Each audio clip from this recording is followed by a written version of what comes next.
Chapter 1135. Qin Mo didn't look at him, his gaze fixed on the phone screen. His nose bridge was high, his side profile accentuated by his military uniform, making him seem noble and untouchable. Magician swallowed his saliva instinctively, afraid that he would be implicated by Hunter. It was really embarrassing for a military exercise to end up like this. But if it was him, he wouldn't have fought either. After all, there were too few of them and they were all recruits. Moreover, Commander Wu had a deep grudge against them. Definitely, he's waiting for them here. If their team had entered, they would definitely be able to complete the mission. But for the recruits, even if they were the top students of the various troops, they wouldn't be able to break through the grand scheme. Magician thought that his captain's gaze would turn cold and he would at least sneer. Unexpectedly, who is this? Qin Mo's finger tapped on one of the red dots. The red dot flickered rapidly, completely different from the other hidden soldiers.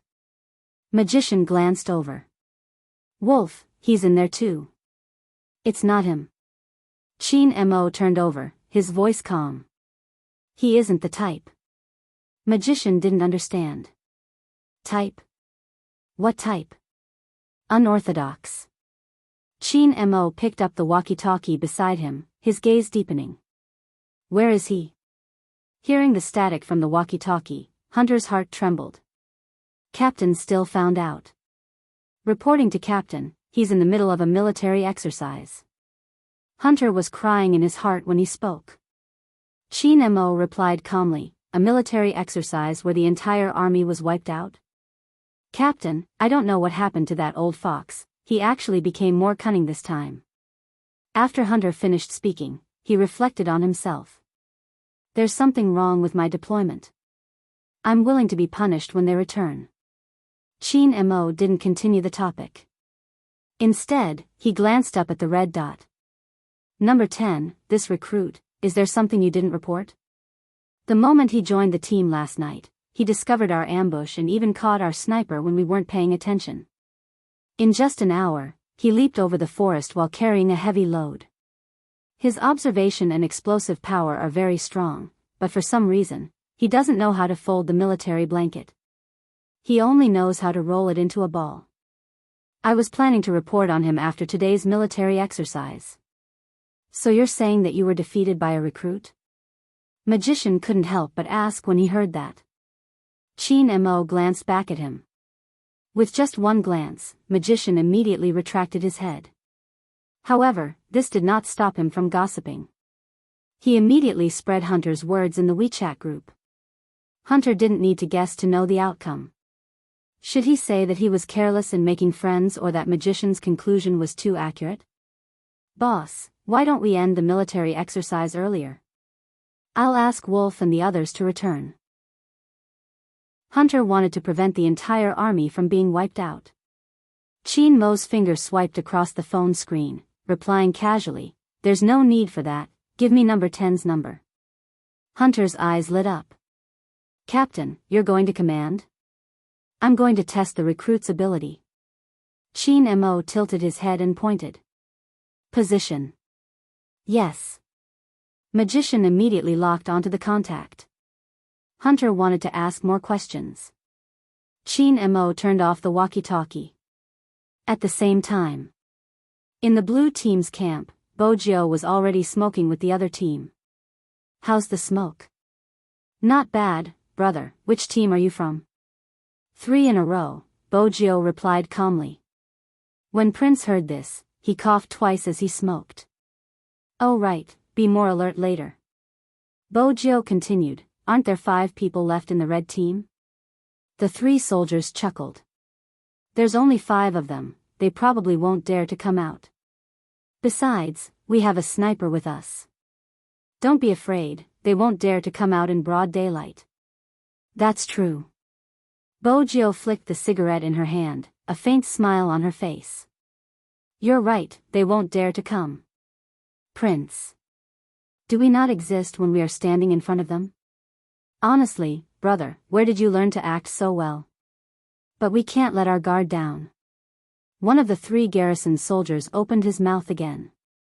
According to the information we received, there's a person called Wolf in this batch of recruits.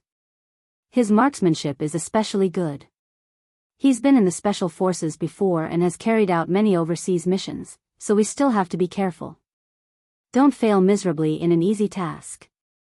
Bojo raised a brow with the cigarette in her mouth. This isn't the same as the news we received. What news did you get? The three garrison soldiers immediately became interested. Bojo took the cigarette away, stuffing one hand into her pocket. There's a recruit in the red team who is good at disguising and hiding. His computer skills are top-notch and he's young and handsome. While Bojo was speaking, Prince was calculating the people around them, trying to figure out which of them fit the description. The soldier asked, "There's such a person? What's his code name?" Code name? Bojo picked up a tree branch beside her and drew 4 words on the ground. The soldiers paused when they saw it. Sugar. Daddy? Prince's lips twitched. He needed to reevaluate his comrade's narcissism. He was really thick-skinned. Bojo didn't feel anything at all.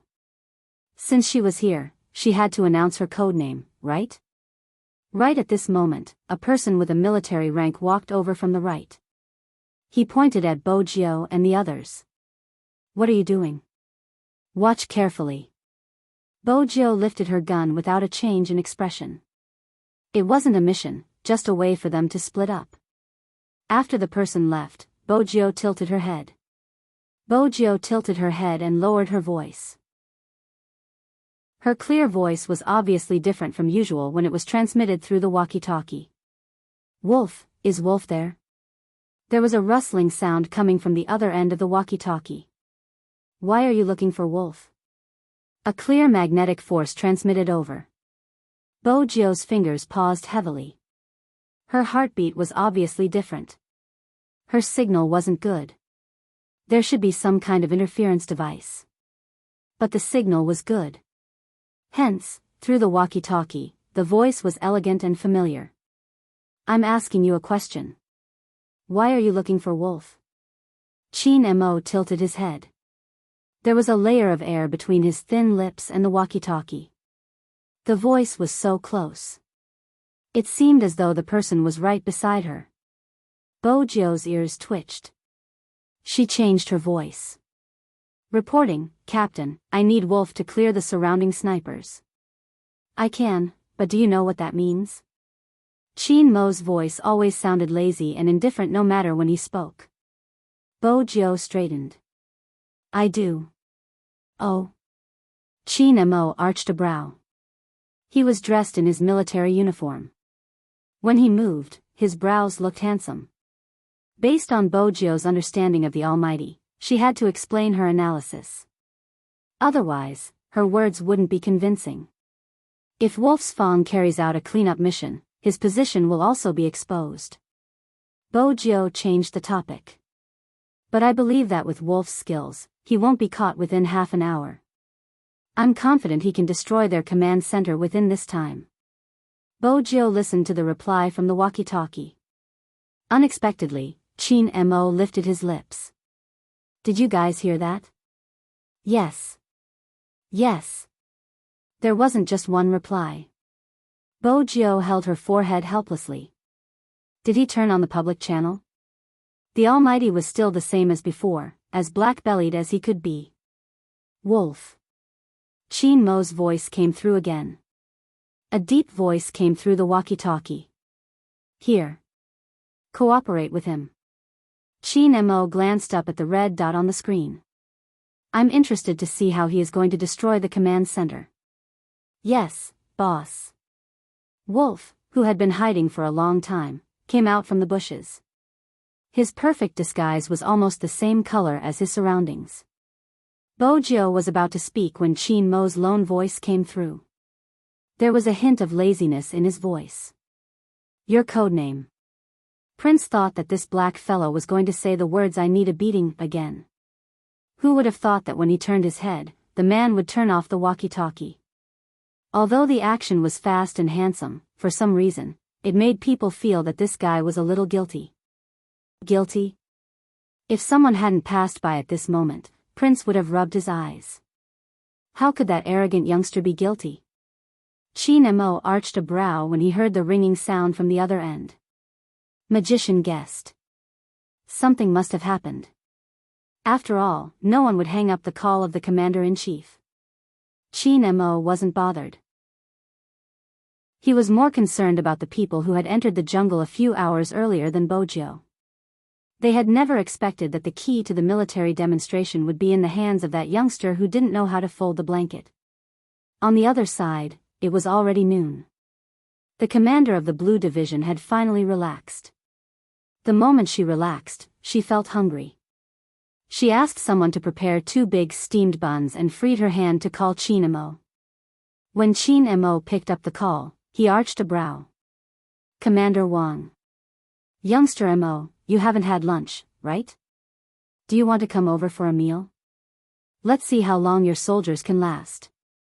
It wasn't easy for him to vent his anger. Commander Wang had to make this call. Chin Mo picked up the call. Everyone, including Hunter, listened intently. All the soldiers looked at each other and thought to themselves, "Boss, what kind of crazy thing did you do to force a regiment commander to become a show-off maniac?" Commander Wang was calling to show off, everyone knew that. But Chin Mo lifted his thin lips. "I'll head over in a while, Commander Wang should know my taste. Since it's a banquet, it's better not to be too shabby." Commander Wang. "I'm just showing off, you're really coming over for a meal? It's fine if you're eating but you're acting as though you're going to rip me off." F***ck, this youngster Mo, he was a scourge wherever he went. But what could he do? He had already boasted, so he could only grit his teeth. No problem. Chin Mo hung up the phone and reached over to fasten the last button on his military uniform. For some reason, his actions made him look like he was abstinent. Magician took the chance, leaning over to ask softly, "Boss, didn't we beat Commander Wang during the previous military drill? Why does he seem to hate us so much?" 5 times. Chin Mo tilted his head, the perfect curve of his chin on full display. Magician's mouth fell open. 5 times? When did that happen? Before I brought you guys along, I sniped an entire company. Chin Mo's voice sounded distracted. The surrounding soldiers were speechless. It was no wonder Commander Wang was behaving this way. No one would be infuriated after being wiped out 5 times. This was the reason for his hatred. Boss had actually agreed to a meal. Commander Wang probably wouldn't be too happy even if he won. Chin Mo drove his own car out of the base. Little Blackie hadn't moved for a long time, the navigation system fluctuating. It was puzzled, why hadn't Master come to steal it after a day? "You seem excited these 2 days?" Chin Mo held onto the steering wheel, his words slowing the fluctuation of the navigation system. As an intelligent system, it couldn't lie. The word excited is used to describe you humans. Is that so? Chin Mo's gaze was faint. Little Blackie chose to stop talking, wishing for Master to pick it up as soon as possible. If not, it would be exposed. The speed of the Lamborghini was much faster than the military truck. Commander Wang regretted making that call. He tilted his head towards his adjutant. "Isn't this person shameless? Tell me." The adjutant replied softly, "Don't you always know he's like this?" "Who?" Regiment Commander Wang took a deep breath. "Go and tell the kitchen to prepare something good. We can't embarrass ourselves. You and I will go and fetch him." "Adjutant. You still have to pick him up." "Commander, why did you make that call?" Around half an hour later, the Lamborghini started to enter the blue team's camp. Wolf swept past the bushes, finding the uniform his comrade had prepared for him. He glanced up towards Prince. "Where did you get the uniform?"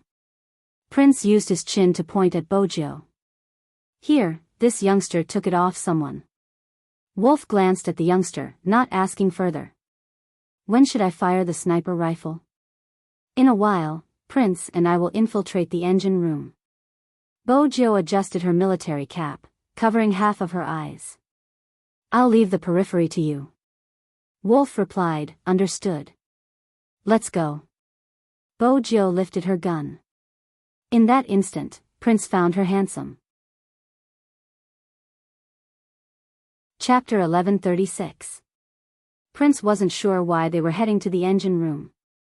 But since things had come to this, he could only follow. There was still quite some time before they reached the engine room. Young Master was walking when he turned around and suddenly paused. Hey, sugar daddy. F***CK, look back at your codename. What's that? It's our military car. That Lamborghini. Bojo glanced behind her. His gaze swept over the slender figure sitting in the driver's seat. She felt the surrounding wind turning silent. His heartbeat quickened a little. There was a slight excitement in it. The dopamine concentration in her brain was rising. She didn't look away. Prince watched the black youngster's unmoving gaze. You really like this car? Bojo thought to herself. What do you know?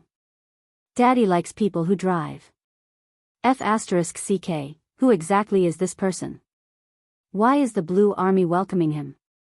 Prince couldn't understand. Bojo stood there, her heart itching. It was a pity she still had things to do. Otherwise, she would blend into the crowd and take a good look at the Almighty. She decided to ask little Blackie which room the Almighty was staying in when she returned. Bojo lifted her rifle and pulled up the mask covering her face, revealing only her black spectacles. Her long legs were wrapped in a military green camouflage uniform. It was the same for her upper body. With the rifle, she looked like a soldier from the special forces stationed at the border, handsome and tough. The Lamborghini was too fast. It was just a flash. Chin Mo's handsome and elegant face left a deep impression on people. Prince turned over, a glint flashing past his eyes. F***CK, there's such a person in the military. He must have been chosen based on his looks. Bojo didn't reply, her eyes focused on a single spot. Chin Mo didn't notice the two soldiers stationed there. After he stopped the car, Commander Wang managed to maintain his image well, a smile on his face. Come, little Mo, I just found an orchid, give me a reward. Chin Mo reached out to push open the car door. He was dressed in a well-ironed military uniform, his waist was tied up, and his belt accentuated his long and slender legs. There was also a tassel on his shoulder, not to mention his elegant and handsome face.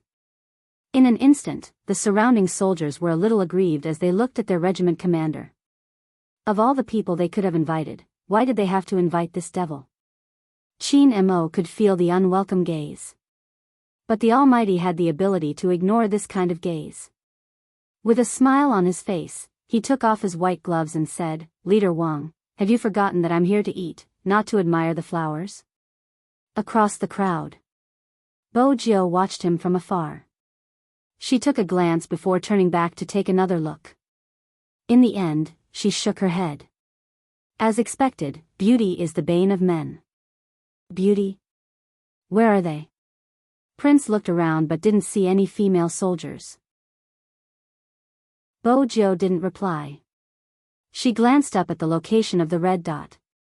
She knew that Wolf was already on the move. She turned and took advantage of the time when everyone was welcoming Chin Mo to sneak into the blue team's engine room with Prince. It was impossible for the engine room to be unguarded. But Bojo was wearing the military uniform here.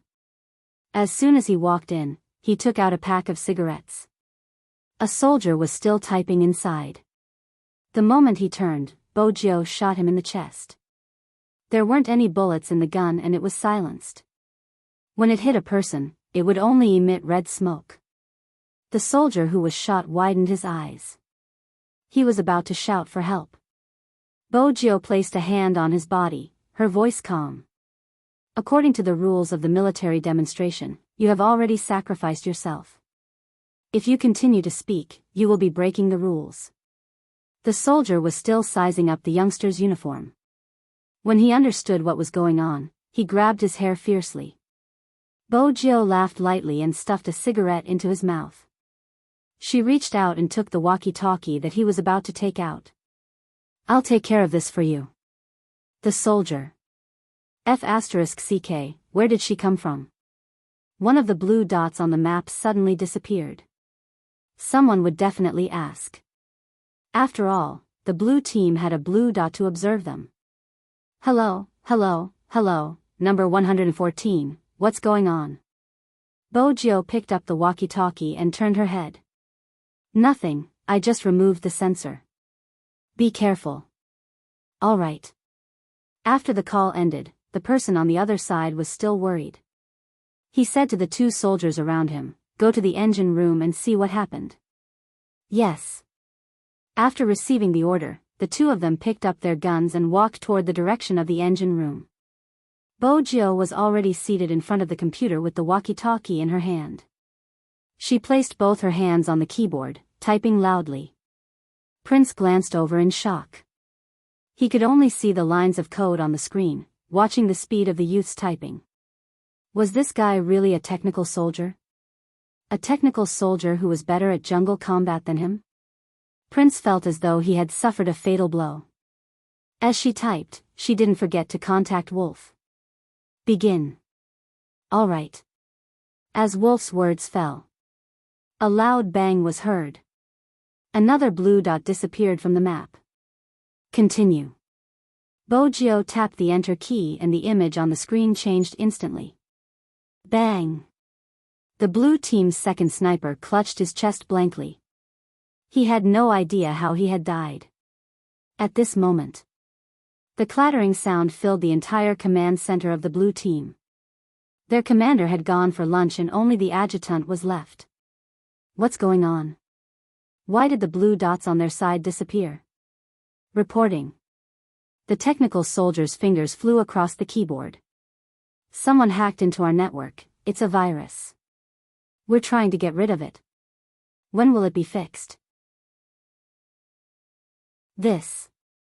I'm not sure yet." "You don't know?" The adjutant looked at the image and instinctively felt that something was amiss. "It's the red team, inform our commander immediately." "I'm afraid it's too late." The technical soldier paused. "In 2 minutes, our command center will be theirs." The adjutant turned, his gaze wavering. "What did you say?" "I tried to defend but I wasn't able to do so." This was the first time the technical soldier had encountered such a situation. Was there something wrong with the information they had received? Was there such a person on the red team?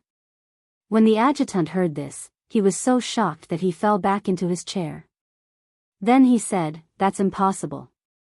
If we want to seize command, we have to enter the engine room first." "Engine room, contact the snipers lying in ambush." "Yes." The technical soldier had wanted to contact them through the walkie-talkie but all of the walkie-talkies had lost their signal. This wasn't a coincidence.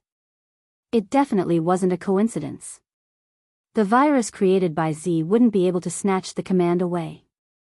At the very least, they had to cut off their communication. Bojo sat in front of the computer, her posture relaxed. She wasn't afraid of the camera above her since her face was covered up tightly. The color drained from the technical soldier's face. His first reaction was to check the surveillance in the engine room. In an instant, on the screen in the command center, there was only a youngster with a black scarf and a rifle by her side. The youngster seemed to know someone was looking at her. She lifted her head and glanced towards the camera. She even extended her hand to greet the technical soldier. "Hi, brother from the blue team." The veins on the technical soldier's forehead were about to pop. "Who's your brother?" At this moment, Commander Wang had the same thoughts. Especially after Qin Mo sat down and started to order. He wasn't treating him as an outsider. Fortunately, he was confident this time. Commander Wang's heart ached for his fish. This Mo brat, he didn't order anything after coming, acting as though he was interested in his fish and wanted to cook it. His tone was as light as a breeze and as calm as the clouds. Commander Wang treasured his fish, it was famous within a few hundred miles. A soldier at the side said, "This is our commander's treasure, you should choose something else." "Treasure?" Qin Mo chuckled. All the more reason to have a taste. Commander Wang took a deep breath. No, this Mo brat was intentionally angering him, he couldn't fall for it. It's just a fish, it's fine. Commander Wang waved his hands. Huh? The soldier was in a daze. Commander Wang replied, what huh? Leave it to the kitchen, cook it. The soldier couldn't believe it, so he got this fish. Regiment Commander Wang changed the water for him every day and treated him like a treasure. Now that he was being treated as a dish, he probably wanted to cry. Commander Wang watched as the kitchen went over to scoop it up, his teeth clenched. His heart was bleeding. But Qin Mo exuded a noble aura, drinking his tea as though everything around him had nothing to do with him. Including the fish. Commander Wang regretted making the call once again. But since things had come to this, he might as well brag to the end, at least he would feel better. Young lad Mo, there are only 4 or 5 of you left.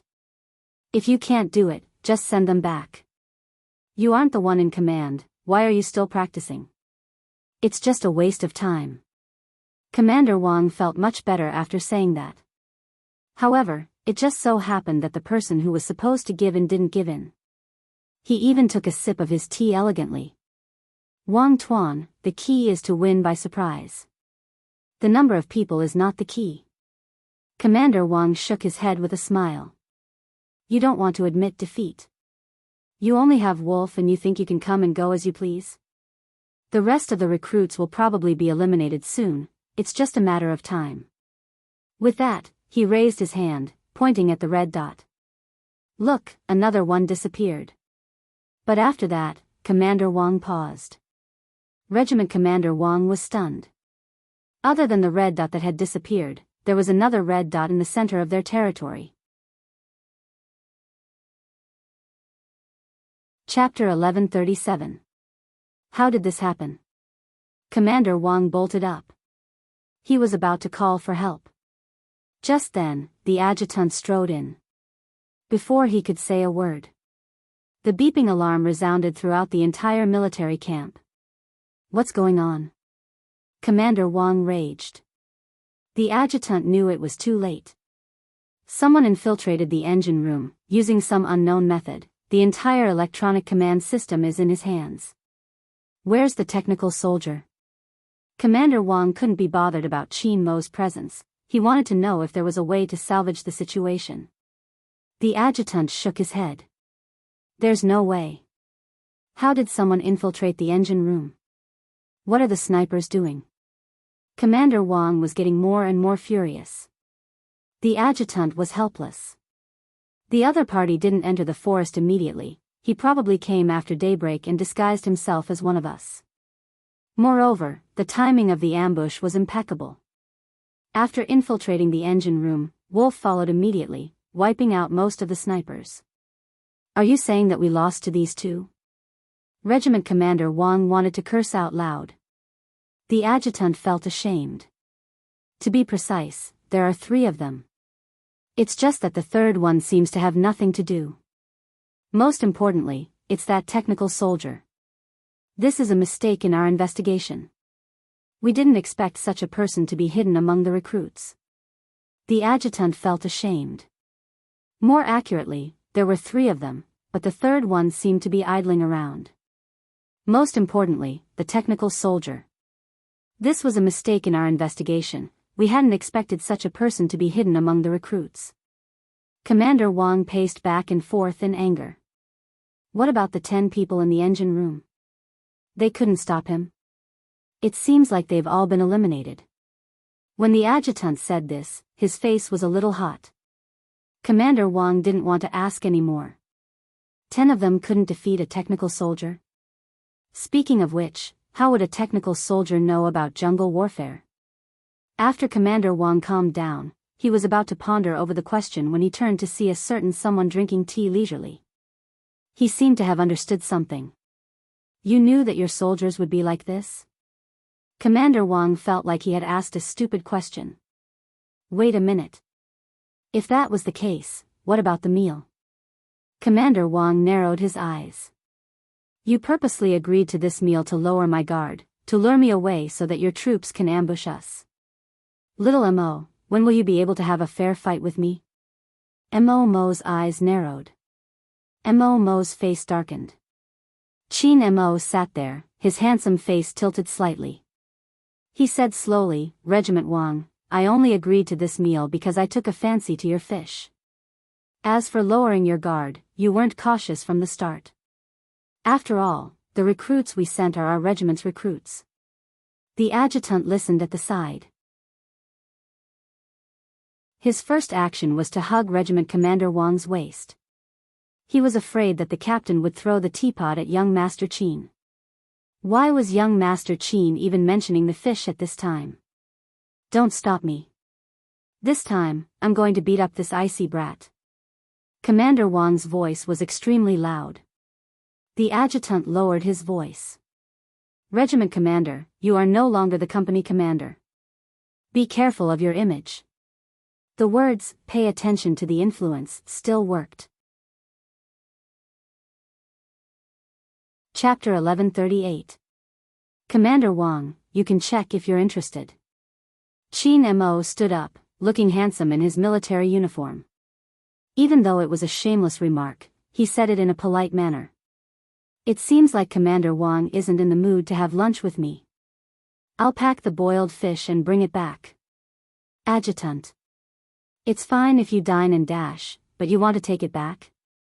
Young Master Qin, you're really attracting hatred. Commander Wang didn't want to talk to him anymore.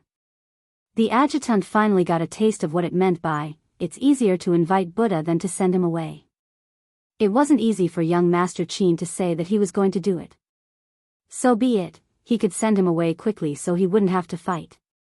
The main point was that with his age, he wouldn't be able to defeat young Master Qin. Commander Wang returned to his seat, taking a sip of cold tea. Is he gone? Yes. The adjutant nodded. Commander Wang wanted to retort but someone entered at this moment, hence, he had to maintain his imposing image. Report. Come in. Commander, we found Wolf's tracks, we're chasing him. Commander Wang sighed. What's there to chase? Come back. Come back?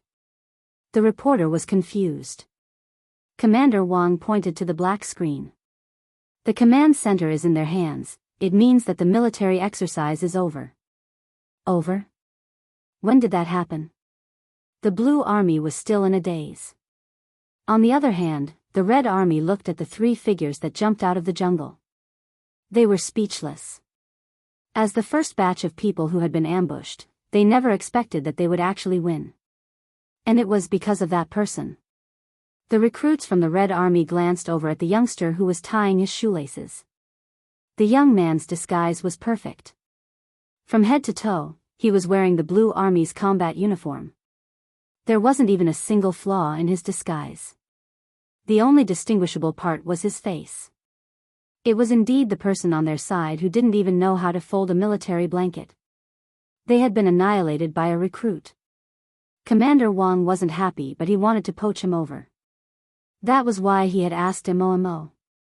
That brat had already turned into a spirit. He was extremely vigilant and didn't say anything. Commander Wang narrowed his eyes, contacting the technical soldier. Show me the footage from the engine room. He also wanted to see which unit this person came from so that he could find the other party's original unit and snatch the person over. Unexpectedly, there was a video. However, in the video, all that could be seen was that person's clean and efficient movements. With a sideways swing of his gun, he directly eliminated his opponent. It was impossible to tell what he looked like. Because that person's face was covered with a black mask, the only thing that could be seen was a pair of extremely black eyes. It was impossible to tell who this person was. Then, there was the sound of a slender finger being lifted. That kind of speed was rare. Similarly, the speed at which this person left was also unprecedentedly fast. He didn't look like a recruit at all. Instead, it seemed like something that Kid Mo's team would do. They came and went without a trace, leaving no trace behind. It was only now that Regiment Commander Wang realized that he had underestimated his opponent in this military exercise. This was a premeditated invasion. Compared to overseas missions, it was nothing. However, who was this recruit? What was his identity? Where did he come from? How could a military exercise be so mysterious? What kind of mission was this group of people going on? Thinking about this, Regiment Commander Wang understood. That youngster Qin Mo was using them as practice. He was using this military exercise to pick out recruits. Regiment Commander Wang was right. That was the reality. 3 batches of recruits. From over 100 people, there were only around 20 people left. Bo Jiu was the one who was picked out again. Her execution ability was strong, but her ability to take care of herself was terrible. How did such a person become a soldier? The inspector paused once more. After some thought, he decided it was time to report to his captain. At this moment, while everyone was eating in the canteen, Bo Jiu walked towards the Lamborghini that was parked under the shade of the tree. When little Blackie started up, the entire car was filled with excitement. It knew that its master would definitely come looking for it. It was just a matter of time. After the voice unlocked the car, the navigation system sent out a message. "Master, are you ready? I have enough fuel, you can drive me out now." "Who said I was going to drive you?" Bo Jiu scanned the surroundings. "Which room is the Almighty staying in?" "Little Blackie." "No, Master, what exactly are you here for? Aren't you here to look for me?" The navigation system vibrated twice. 9 o'clock, 3rd floor. 9 o'clock, 3rd floor. Bo Jiu glanced up. It wasn't easy to navigate. Coincidentally, she saw a soldier carrying a bowl of food into the room. "Hey, what's that in your hand?" The soldier turned and smiled. "Captain, it's a bag of boiled fish from the Blue Army. The kitchen heated it up and I'm bringing it in." "I have something to look for, Captain, I'll bring it in," Bo Jiu replied naturally. The soldier didn't suspect anything. He was in a hurry to return to the canteen since it wasn't early anymore. Bo Jiu took the food and prepared to meet the Almighty. Little Blackie listened at the side. Humans were really heartless. It had thought that its master couldn't bear to leave him, but it turned out that she couldn't bear to leave the devil. Bo Jiu really wanted to meet the Almighty. Otherwise, he wouldn't have taken such a risk. The Almighty probably wouldn't be able to recognize her. After all, her appearance, clothing, and skin color had changed greatly. It shouldn't be a problem. However, just in case, it was better for her to stay low when she went in later. Bo Jiu was ready. She raised her hand and knocked on the door. She heard a voice coming from the other side of the door. "Come in." Bo Jiu pushed the door open and walked in. The first thing she saw was the military pants on the wooden chair. There was also a leather belt hanging over it. There were also the military boots on the floor. Through the hazy glass door, she could hear the sound of the shower. She could vaguely see his tall and slender back. The lines were smooth, strong, and perfect, but it wasn't especially sincere. The Almighty was showering? Her heartbeat was clearly different. Through the glass door, Bo Jiu glanced over. It was mainly because the back view was too attractive. Bo Jiu couldn't control her gaze. Her face was a little hot, but it didn't affect her appreciation of the Almighty's beauty. It was a pity that good times didn't last long. As the figure reached out, the shower stopped and there was no sound. Chapter 1139. She had just entered and he was asking her to leave? Bo Jiu arched a brow. She hadn't seen enough. She had to find a reason to stay longer. She leaned against the wall, changing her tone as she admired the Almighty's beautiful back. "There aren't any steamed buns in the canteen, so I got some rice for Captain." Qin Mo paused for a moment, his voice full of charisma followed. "A new soldier?" The next moment, there was a loud crash. It was the sound of the wooden door being pulled open. Bojo immediately lowered her head, pretending to be arranging the rice bowls. What was the Almighty up to? Why didn't he inform her before coming out? Bojo's heart skipped a beat. Fortunately, her face was dark, otherwise, he would have noticed the commotion. Fortunately, the Almighty's back was facing her when he came out. He held a towel with one hand, caressing his black hair in front of an average-sized mirror. Bojo heaved a sigh of relief, her voice flawless. Reporting, he's new. This tone? A northerner? Chin Mo wiped his hair with one hand, his black hair covering his eyes. Bojo couldn't see his face from her position, but it was still a beautiful sight. Sunlight slowly seeped in through the large window, dyeing his shadow with a layer of fur. Chin Mo, who had just showered, was only wearing a pair of brown army pants with a black leather belt. His tall and straight back was curvy enough to make people's noses bleed as he lifted his arms. The water droplets on his hair hadn't dried yet. The sunlight shone in, making everyone's throat tighten. Seriously, the Almighty's actions were against the rules. Bojo was afraid she would give herself away if she continued looking. While the Almighty was still drying his hair, she replied, "Captain, I'll be heading out." "All right." Even someone as smart as Chin Mo wouldn't pay attention to a soldier who was delivering food after a shower. When Bojo closed the door, she caught sight of the person who had finished drying his hair. He picked up the gun at the side and tilted his head to take aim. His black hair and the water droplets splashed onto his handsome face, his side profile etched into a silhouette. Bojo glanced at him subconsciously, he was too handsome. The handsome Almighty in his military uniform always made her heart itch. Bojo felt that this wasn't good. She had to restrain herself, so she didn't stay any longer. When Chin Mo heard the sound of the door closing, he looked over and frowned. When did they change the fireman? Bojo came downstairs, prepared to have a good talk with Little Blackie. Little Black had the same idea. It had to reveal the true face of the great Demon King. Who knew that its program had just started and it hadn't even finished speaking? The owner asked, "What's the Almighty's daily routine?" Xiao Hei's eyes twitched. "Master, you've been bewitched by this man. As a competent smart car, I think we should have a chat about this little vixen's character first." Character?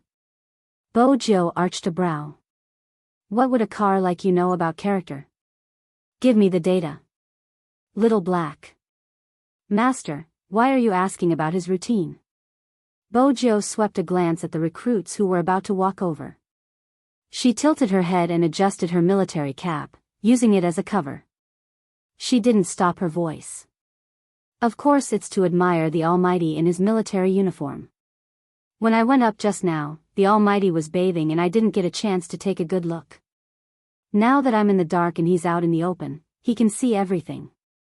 Little Blackie analyzed the data he had obtained ever since he had met Chin Mo. "Master, is it really okay for you to be so smitten?" "It's perfect for the Almighty." Bojo tilted her head. Even in the dark, a devilish smile could be seen. What else could Little Blackie say? He decided to ask the netizens while it was being activated.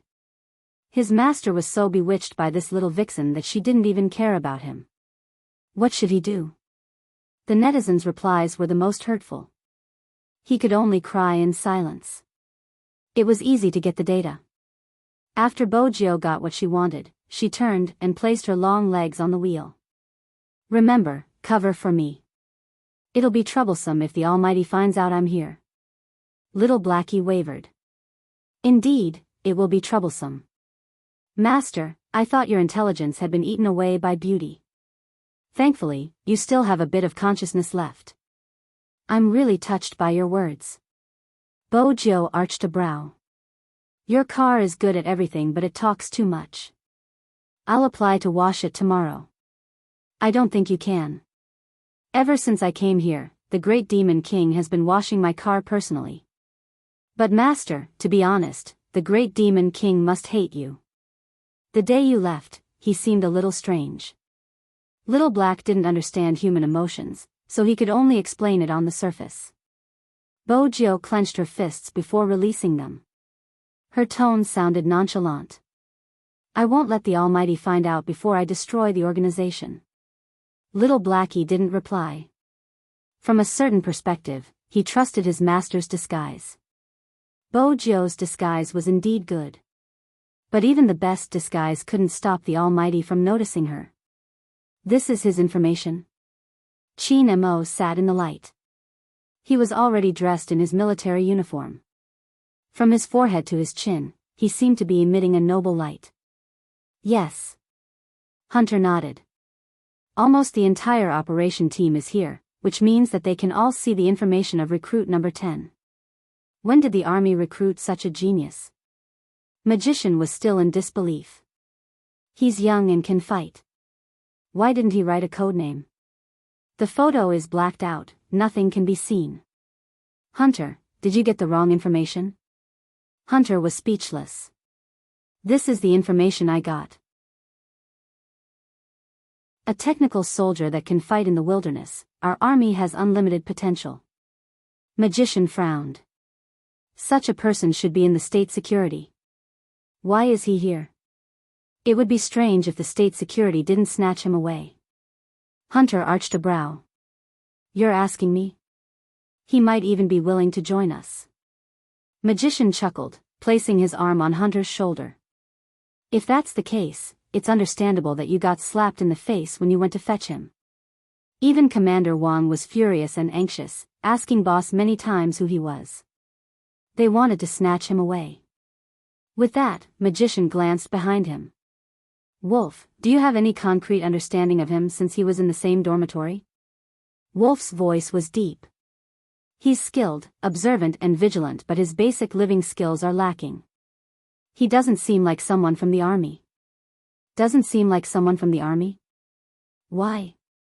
Magician was curious. Chapter 1140. Magician wanted to say something, but Chin Mo opened his mouth. Chin Mo, who was sitting on the other side, opened his mouth. His voice was indifferent. Go to the training ground and ask. 5 words. The decision was made. The operation team was indeed interested in this new technical soldier. When they received the news, Bojo was still training. She carried a gun and crawled forward while shooting from a distance. Of course, the most important thing was running with weights. Number 10. The instructor's voice was hoarse in the hot weather. Step out. Bojo paused before running over. Her face was still dark, but it wasn't ugly. Follow me. The instructor sized her up and prepared to bring her away. Prince watched from the side, wondering if this person was going to be eliminated. But after some thought, it wasn't possible since the black youngster had done a great job. What was he going to do? When the instructor called for her, Bojo assumed it was because she hadn't folded her blanket. It wasn't the first time after all. Just as Bojo was about to tell the instructor that she wasn't able to fold tofu, a tall figure appeared. After turning a corner, he saw a slender figure standing there. The man was wearing a military uniform with a tassel on his shoulder. One of his hands was hanging by his side. Perhaps it was because the sun was too bright, or perhaps he had just taken a shower, but when he stood there, his pitch-black hair seemed to be plated with a layer of light. He wasn't the only one there. There were a few other officers. But none of them could compare to that person's outstanding looks. Especially when he was dressed in a military uniform. Bojo's first reaction was, oh no. His long legs didn't move. The person on the other side had already finished speaking and looked up at her. Bojo lowered her lids, trying to cover her face with the military cap. It was effective. After all, they weren't very close to each other. But even so, it was still very dangerous. She couldn't escape. He's here. The hunter straightened his back a little. Chin Mo tilted his head. His gaze hadn't landed yet. Magician asked, oh right, why doesn't the recruit have a code name? Yes. Wolf's tone had always been calm. It's probably because it's too unique and can't be written on the information sheet. Magician arched a brow. Oh. What's his name? Sugar Daddy. Wolf paused for a moment when he said that. Magician's expression changed. F***ck, are you serious about this code name? That's what he said. Wolf also didn't know how to come up with such a name. A few people were talking. No one noticed Qin Mo's sudden pause when he heard the codename. Then, his gaze fell on the figure who was walking towards him with his head lowered. The figure was neither tall nor short. His military cap was pulled down very low, making it impossible to see his appearance. Only his chin was revealed, and his skin was very dark. The camouflage combat uniform had been ruined by the young man to the point where it was completely unrecognizable. If this person was thrown onto the training ground, he would be nothing more than an ordinary recruit. Qin Mo's eyes dimmed. There seemed to be something churning in them, like the deep sea of the night. Sir, I've brought him here. The instructor saluted as soon as he touched the ground with his heels. Bo Jiu raised her hand as well. Her actions didn't seem out of place. After all, the more flustered she was, the more likely the Almighty would recognize her. With her current attire, skin tone, and the military cap as a cover, she could try her luck. But for some reason, she felt as though she had raised her hand for too long. Return to the team, a voice rang beside her ear. It was Qin Mo's words to the instructor. The instructor replied, yes, before jogging back in the direction he had come from. Bo Jiu heaved a sigh of relief. But very quickly, she regained her composure. Her gaze landed on the pair of military boots that was getting closer and closer. Her heartbeat quickened. He heard the man's voice, age. It wasn't a safe question. By asking this question, it meant that the Almighty was treating her like a recruit. Bo Jiu changed her voice. 19, Army background? Qin Mo's gaze deepened when he asked the question. His gaze landed on the top of the person's head, his expression still noble and indifferent. Magician and the others didn't see anything. They still felt that there wasn't anything wrong with the question. In the past, whenever a recruit joined the team, the captain would ask the same question. Bo Jiu could tell from the voice that they were very close, but everything was within a safe range. The more they were like this, the more it meant that everything was going according to plan. Yes. Bo Jiu lowered her head further. The voice by her ear asked slowly with a unique nonchalance, don't the people from the army know how to fold their blankets? Bo Jiu replied directly, sir, I'm the only one who doesn't know how to do it. Just now, your roommate said that you don't look like you came from the military. What do you think? Qin Mo asked slowly. Bo Jiu immediately realized that it was indeed a loophole that she didn't know how to fold her blankets.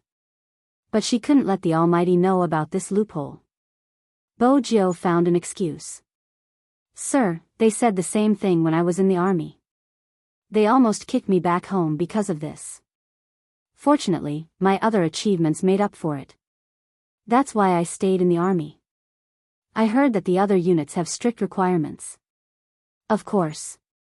Which soldier doesn't know how to fold their blankets? Magician said, but your other results are indeed outstanding. You are a technical soldier, why would you want to join us? You should have a better place to go. There isn't a soldier who doesn't want to join the elite soldiers unit, I'm no exception. As long as it wasn't the Almighty's question, Bo Jiu didn't feel any pressure answering. Magician and Wolf looked at each other. There wasn't anything wrong with this reason, but it was a little far-fetched. However, he didn't know what else to ask. After all, he needed a few more days to understand more.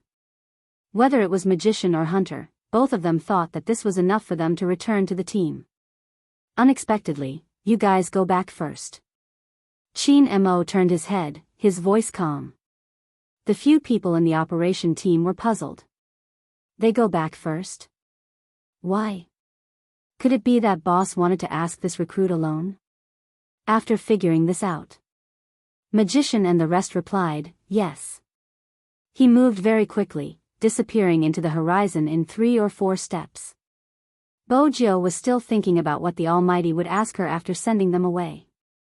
It would probably be something related to computers or hacking. How should she deal with it? However, in the next second, her brain froze. It wasn't because of anything else. Instead, it was because of the words that rang in her ears. Sugar Daddy, when are you going to stop using it? Chapter 1141. In that instant, Bojo froze. Bojo froze, her heart clenching. That voice was careless. But it also meant that her disguise had been exposed. The nickname Sugar Daddy was too harmful. Bojo was still thinking about how to explain why she was in the military. On the other side, Chin Mo spoke again with a hint of coldness. What is it? You don't even have the courage to look up at me? Bojo could only bite the bullet and look up. She saw the cold and handsome face and the frown on his face. Did you go to Africa? It was obvious that the Almighty didn't like her skin color. If not, he wouldn't have looked so disgusted. Bojo felt that her skin color was much darker than the Almighty's. It was ugly. It's a disguise. Chin Mo sized the youngster up. Come over. Bojo took a step forward. Chin Mo watched her, his left hand in his pocket tightening. His military uniform was ramrod straight, his gaze deep as he asked, "Why are you here?" This time, someone from the military looked for me to join the operation team for an overseas mission. Bojo was worried that the Almighty would reject her, hence, she decided to tell him the truth. After hearing Bojo's words, Chin Mo chuckled. As expected, it wasn't because of him. He released his left hand, the emotions in his eyes fading. I thought she liked to be alone and felt that everyone was a burden. She would abandon anyone.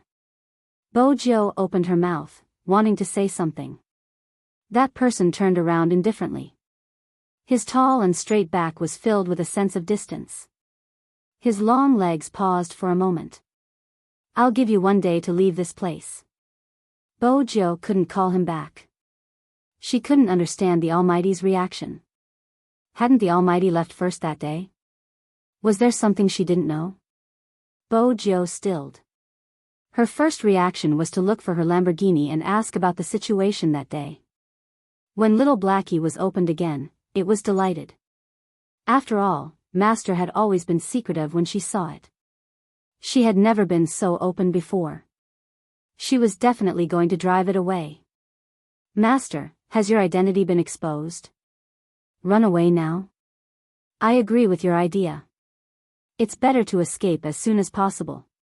If we're late, it'll be very difficult. Little Black said excitedly. This was all obtained through its intelligent analysis. Bojo arched a brow. So what if your identity is exposed? Who said anything about leaving? What exactly happened when the Almighty drove you away? Tell me in detail. Xiao He was rather regretful about this. That's all? That day, after the great demon king drove me away, he drove me back to the castle and even bought you a midnight snack on the way. Speaking of which, Master, you must be careful of this little demon of yours. He was willing to be kidnapped by you, and he even wanted to use your guilt to see how you would confess. All of this was premeditated. What plan could there be? As a car, you shouldn't have such rich imagination. Bojo stood beside the car and thought for a moment before asking. He didn't want to leave that day? Little Black answered affirmatively, no. Bojo smiled faintly with a hint of sweetness. The Almighty still likes me, even though my identity is Z. Little Black was helpless. Master, wake up. Your identity has been exposed. You should be considering whether he will catch you or kick you away, not continue to be bewitched by his beauty. He did want to kick me away. Bojo's gaze turned a little further away, like amber. There was a hint of loneliness. After all, liking someone was one thing, but whether he could accept it was another. But as long as he didn't hate her, everything was fine. But based on the current situation, it would probably be difficult for the Almighty to accept her. Xiao He was right. The most important thing for her to consider now was how she could stay. Bo-gyo stood there, her face tilted, deep in thought. She didn't notice Chin Mo lowering his head to look out of the window on the second floor. When the youngster neared the Lamborghini, Chin Mo's gaze turned cold. The temperature in Chin Mo's gaze had obviously dropped.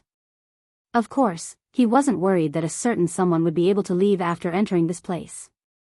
But he didn't want to experience the feeling of being abandoned a second time. "Captain, you were looking for me?" Hunter walked in. Chin Mo reached out and passed him a form. Hunter's gaze trembled. "You want to eliminate number 10? Boss, even though number 10 isn't up to standard in some aspects, we need his abilities. Besides..." Before Hunter could finish his words, he stopped talking. He knew that his boss wouldn't change his mind so easily. But what happened next was out of Hunter's expectations. No, the entire operation team realized a problem. Wherever the captain appeared, the recruit would definitely appear nearby in less than 5 minutes. Just like now. Running at dusk was their captain's habit. He didn't like to be disturbed. They didn't dare to go near him and would just do whatever they wanted to do. Who would have thought that the recruit, who didn't know what was going on, would take a detour from another path and merge with the team leader? It wasn't that Chin Mo didn't notice a certain someone's actions today. Especially now, that person was smiling faintly as he ran while looking at him. It was hard to ignore. Only Chin Mo could ignore that gaze. If it was someone else, they wouldn't have been able to continue running. There wasn't a standard running track in the military. Instead, they had basic training in the training camp. In order to maintain the best condition of his body, running was as easy as drinking water for Chin Mo. But in the past, he didn't use much time after 10 laps. The soldier beside him didn't understand. Why was he so slow today? Especially when he was on the 5th lap. Young Master Chin glanced to his side. Perhaps because he was disturbed, his brows were slightly furrowed. But young Master Chin didn't say anything. This was too strange. The soldier didn't understand. Hence, such a scene appeared on the training ground. The tall man ran in front of them effortlessly. The youngster who was running with him seemed to be unable to keep up. Under the dusk, the shadows of these two slender figures were elongated. Gradually, there was a change in their breathing. Magician, who was watching from the side, thought that their captain must have disliked the recruit and thought of such a method to mess with him. He had to admit that their captain was too cunning. No matter how arrogant the recruit was, he wouldn't be able to last long in their captain's hands. Their captain was too much. If he wanted someone to leave, he could just say so. Why did he have to use such a method? But just as he had this thought. Chapter 1142. Bo-gyo wasn't prepared. By the time she reacted, she had already knocked into his straight back. His light breath was mixed with the scent of the sun. It seemed to be able to seep into her. The only flaw was the slight pain on the tip of her nose. There wasn't enough oxygen. Chin Mo tilted his head and reached out to support her. His gaze was calm as he took the water prepared by the soldier beside him and placed it by the youngster's lips. Bo-gyo drank 2 mouthfuls, her breathing stabilizing. Chin Mo asked, "Is there a point in following me?" It's very interesting." Bo-gyo smiled mischievously. Chin Mo glanced at the person in front of him, his tone faint. "I remember saying that you have 1 day to leave. Major General, I passed all the tests and have the right to stay." Bo-gyo had already prepared her excuse. Chin Mo laughed, a little mocking. "Passed all the tests? You don't even know how to fold your blanket." Bo-gyo, she was speechless, his words were too harsh. A few seconds of silence ensued. Chin Mo tilted his head, reaching out for the white towel. Then he pulled the youngster towards him. Bo-gyo was still wondering what the Almighty was doing. The white towel touched her forehead.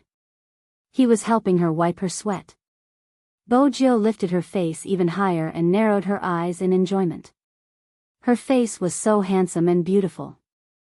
Chin Mo regretted his actions. Why did he subconsciously pull this guy over to wipe her sweat? The first thing he saw was her face that was as black as coal. Even so, the side of her face was illuminated by the light. His lips, which were stained with water, seemed to be coated with a layer of gloss. It was hard for anyone to shift their gaze away after looking at it. Chin Mo's eyes deepened, and after a few seconds, he removed the white towel. Bojo realized that there was no one to wipe her sweat. She took 2 steps forward. Go pack your things. Chin Mo didn't even turn his head. His voice was still calm as he said these few words to her. Bojo arched a brow, leaning to the side.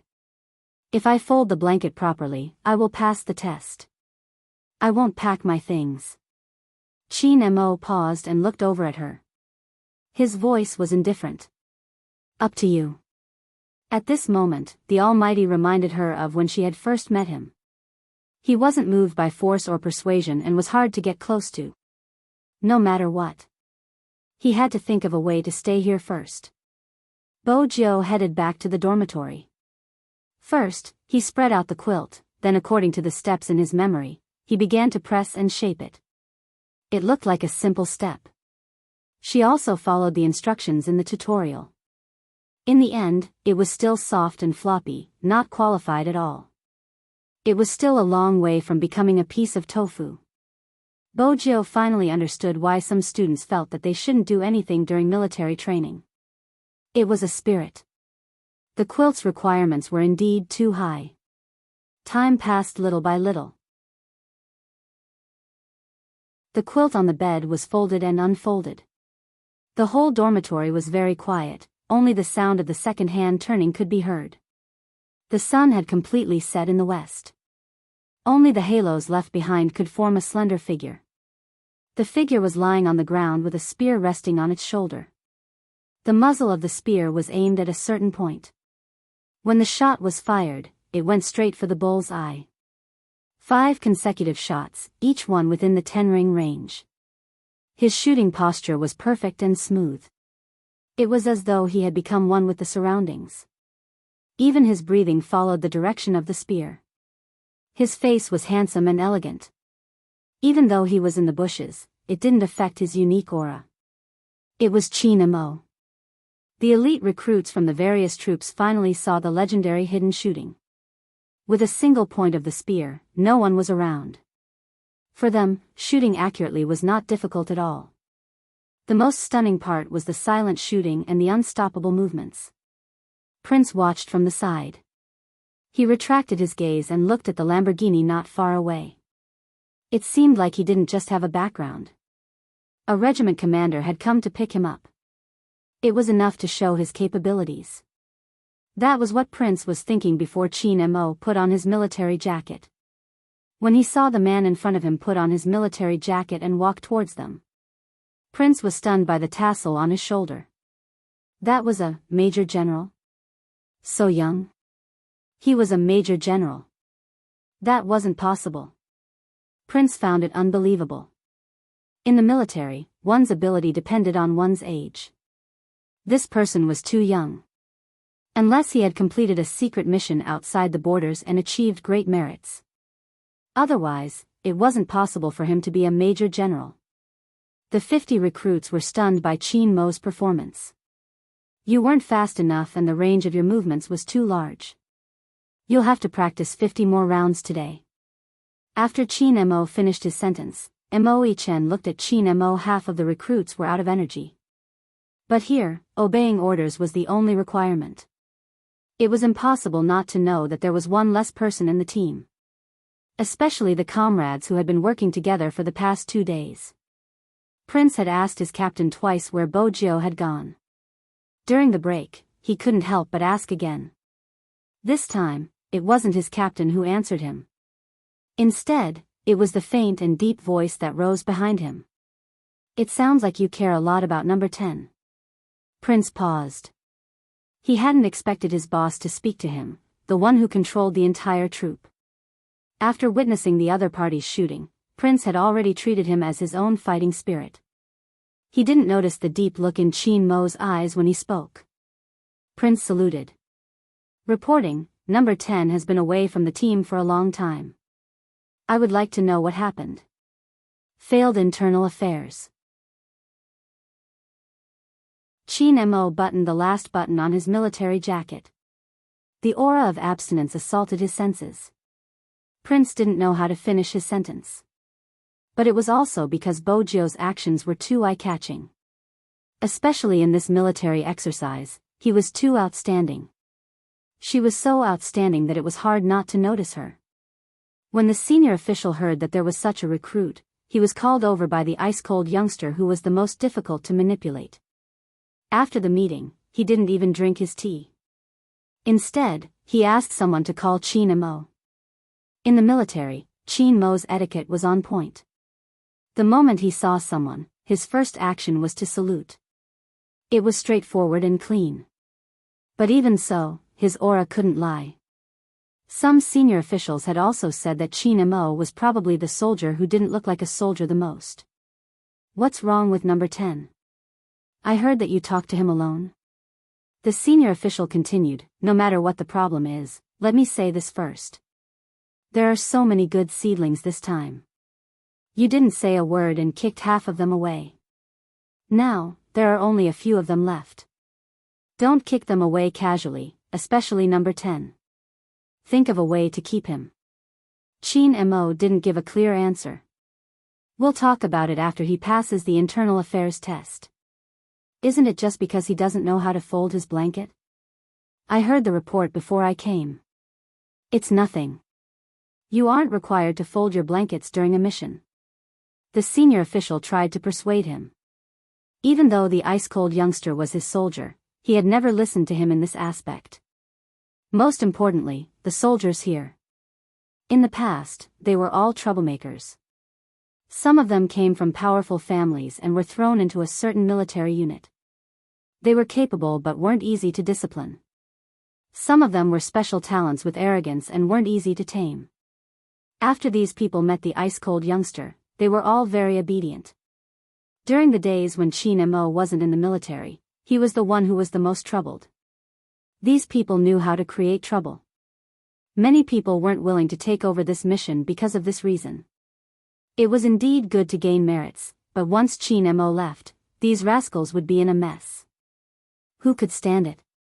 This rascal was indeed very vicious when it came to judging people.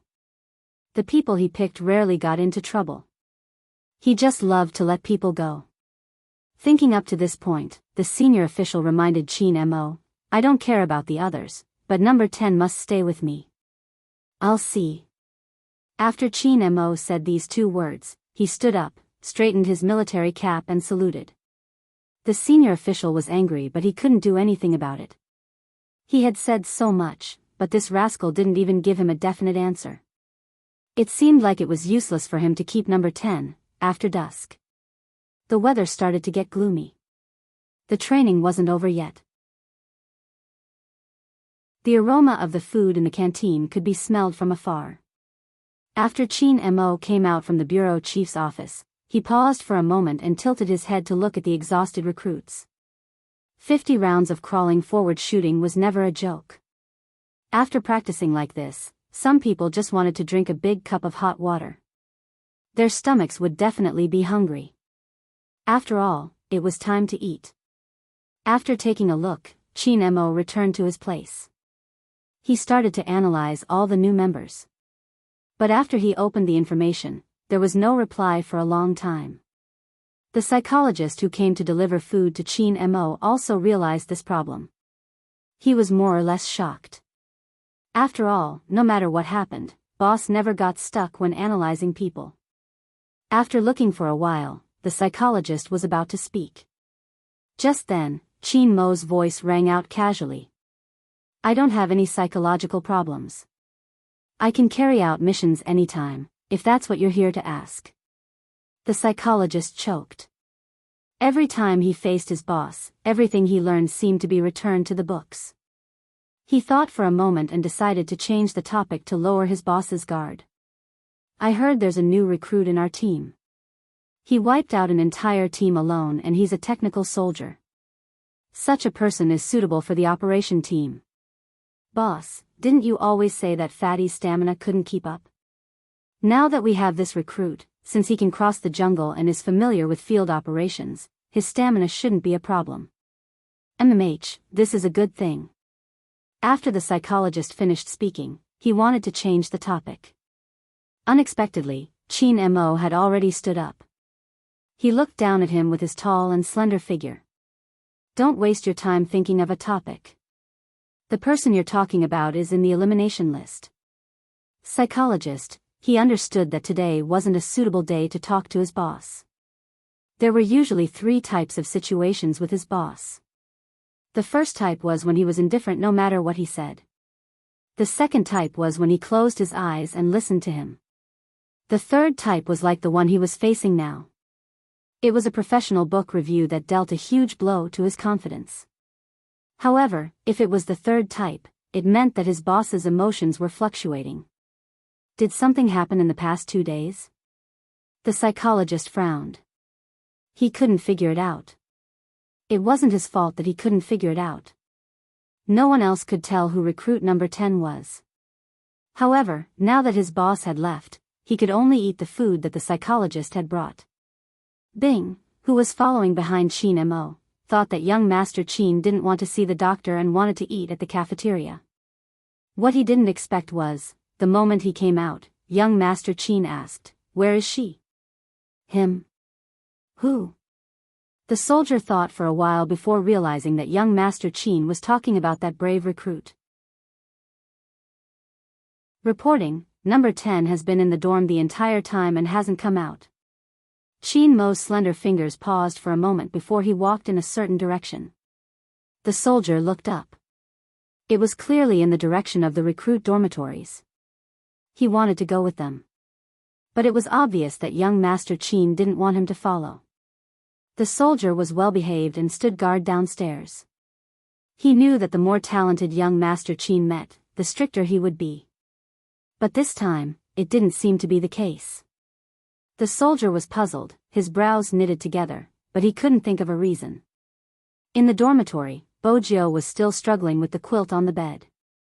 In the end, a glint flashed across her eyes. She smiled, looking especially handsome and mischievous. After almost a minute, she looked over. The quilt, which was hard to form, was placed at the corner of the bed. From the side, it looked even more formal than the wolf's fangs. The shape of a tofu block was the standard in the military. Bojio stuffed one hand into her pocket and took out her phone with the other. She was prepared to send a photo to the Almighty for verification. Ka-cha. The photo was just formed. The door was pushed open. Bojio didn't turn back. She thought it was her roommate. She lowered her head, preparing to send a message. The phone in her hands was snatched away. Bojio didn't need to look up. She knew who it was just by looking at the slender hands. She felt guilty for a moment. She glanced at the quilt on the bed and turned, a confused smile on her face. Reporting, "I know how to fold the quilt." "Is that so?" Chin Mo arched a brow. He walked towards the bed, his gaze landing on the angular, square-shaped quilt. Then he bent his waist slightly. There wasn't a single crease on his uniform. From this position, his face was extremely handsome. Bojio wanted to look a little longer. Chin Mo pulled with one hand. The quilt was instantly torn apart. The small branches inside were scattered on the bed. But Chin Mo was cunning. He acted as though he didn't see the branches. He said faintly, "Fold one for me to see." Chapter 1143. Bojio was starting to feel a little frustrated. But Chin Mo just stood there, his long legs crossed and his back leaning against the bed frame. His eyes looked like high-quality amber under the light. He was obviously waiting for her to make a move. Bojio accepted her fate. She rolled up her sleeves and walked over. "Sir, I would like to know where I exposed myself." Her disguise skills weren't bad. The quilt wouldn't be seen through immediately. Chin Mo swept her a glance, a faint smile on his face. You aren't the only soldier I have. This meant that the people the Almighty had brought had many tricks up their sleeves. Your work is indeed exquisite. At least you didn't use something like a mineral water bottle that can be seen at a glance. When Chin Mo said this, he tilted his head and lit a cigarette, looking at her just like that. Bojo didn't feel that it was a compliment. Anyway, she had been exposed. She had never felt so awkward before. Since she was folding it on the spot, Bojo decided to return to her original self. Her movements were swift. One fold, and another fold. She didn't care if the quilt was formed. Her posture was handsome, the sound of the wind when she lifted the quilt. In the end, the quilt was pushed into a ball. But it was only pushed into a ball. Chin Mo tapped his fingers on it, saying slowly, "Is this what you mean by you know how to fold the quilt? Ordinary people do it this way." Bojo wasn't unable to take care of herself. She just hadn't been exposed to military life and knew how to fold tofu. No one was perfect. Chin Mo retracted his hand, his expression unchanged. This is the military. 5 words. Bojo paused. Then she removed the quilt. This time, when she lowered her head, she was much more serious than before. Even her brows were furrowed. She used her fingers to look at her handsome face. It was a stark contrast to how obedient she was. This scene was strangely familiar to Chin Mo. However, compared to these, his gaze was more focused on that person's furry head. When he hadn't seen her, he had assumed she had left. She couldn't even analyze the recruits. Hence, her presence would only distract him. Bojo was folding the quilt seriously. She didn't notice Chin Mo's expression. Just as she was about to fold the quilt in one piece, suddenly, his left hand was pressed down. Then, the familiar minty tobacco fragrance drifted over from behind. It was so light and cold that it could easily make one's heart tighten. Who taught you to do this? Chin Mo tilted his head, speaking into her ears. Line up the lines. That posture. From the side, it looked as though he was hugging her. The two of them were very close to each other. He was so close that Bojo smiled when she saw his handsome face. When he was young, he had taught him how to fold things.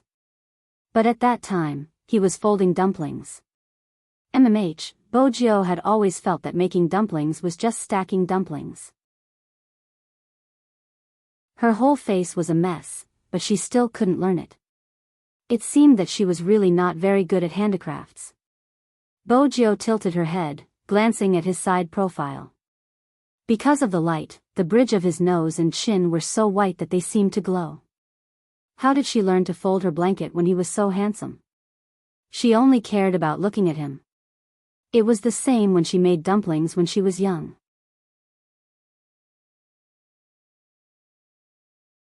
Chapter 1144. All of a sudden, she made a move. Unknowingly, her lips touched the Almighty's face. Bojo stilled at the smooth and cool touch. Chin Mo probably hadn't expected this to happen either. His bent back froze in place. In that instant, the air seemed to have frozen. Her heart started to beat faster. Bojo hadn't even gotten the taste yet. Chin Mo had already turned his face over, his eyes as beautiful as the night sky, shining with the reflection of the night. You did it on purpose, didn't you? Bojo felt the need to explain. I accidentally touched it. Chin Mo's right hand was still pressed against the blanket, his expression nonchalant. Accidentally, why did you touch it for so long? He exposed her without hesitation. Wasn't she just taking advantage of him for a little longer? Bojo smiled. Since I touched it, I took the opportunity to touch it a little longer. Is that so? Chin Mo straightened, his gaze probing. The moment she heard the word, she knew the Almighty didn't believe her. She felt wronged, they had indeed touched it. If she really wanted to kiss him, she wouldn't have just touched him, it was too. Before Bojo could finish her sentence, Chin Mo, dressed in his military uniform, lowered his head and kissed her lips forcefully. Bojo stilled, her fingers still tugging on the blanket, forgetting to move. Bojo stilled, her fingers still tugging on the blanket, forgetting to move. The familiar minty tobacco scent, clear and fragrant, seeping into the tip of her tongue. Her heart wasn't at peace for a moment. As the kiss deepened, an inescapable numbness spread. It was densely packed and gentle, but it was also very powerful. Bojo tightened her grip on the blanket. The numbness seemed to be connected to her heart, the lack of oxygen causing her brain to go blank. Outside the window, the moon had just risen. Chin Mo pressed the blanket between them with one hand, the other holding onto the back of her head. The softness and sweetness made it hard for him to let go. This was what he wanted to do the most after seeing her. But Chin Mo didn't forget that they were in the military. The military meant that there were people everywhere. But this person kept moving around in front of him. At the end of the kiss, Chin Mo couldn't help biting down harder. Instantly, Bojo's pupils tensed. Her eyes lit up, her breathing unstable. The Almighty was just like those little secretaries in novels. When he wasn't willing to kiss, he would bite. However, the smart Bojo wouldn't say this out loud. After all, her pet had always been arrogant since young. If he knew that she had made him her little secretary, it wouldn't be good. Bojo licked her lips, a smile on her face. Sweet, now I have the motivation to fold the blanket. Continue to stack. Chin Mo pushed the person away with one hand. On the surface, he looked cold and abstinent. Upon closer inspection, when his eyes landed on the youngster's petal-like thin lips, they deepened. You still have 10 minutes.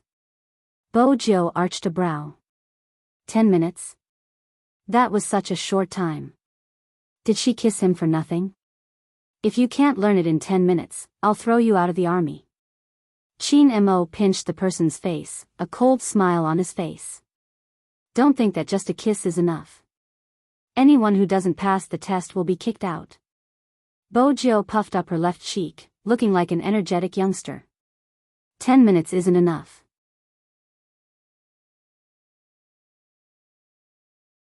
Chapter 1145. She had no choice but to follow the Almighty's instructions. Even the mischievous Bojo had no choice but to follow the Almighty's instructions seriously. The advantage of this kind of one-on-one tutorial was that the students could clearly see the strength and alignment of the folded quilt like a tofu cube. The disadvantage was, are you stupid? Bojo couldn't be bothered to count how many times she had been scolded. It was exactly the same as when the Almighty had tutored her in physics. Speaking of which, ever since she was young, the Almighty had always scolded her. She didn't know how to change the words. Just as Bojo was about to fold the quilt for the 10th time, Chin Mo pulled her wrist. He grabbed her wrist. That's enough. Bojo broke into a smile, slightly surprised. That's it? I meant that the time is done. Chin Mo raised his other hand, tilting his wrist to show her the time on his phone. Bojo glanced at it before reaching for the phone. She adjusted the time by 5 minutes. It's not time yet. Are you trying to rebel? Chin Mo raised his hand and pulled her out. Little Bojo, when did you become such a rascal? Bojo replied righteously, I've always been a rascal, but it's more obvious now. Once they were out, they would probably be thrown away. Staying in the dormitory was the safest.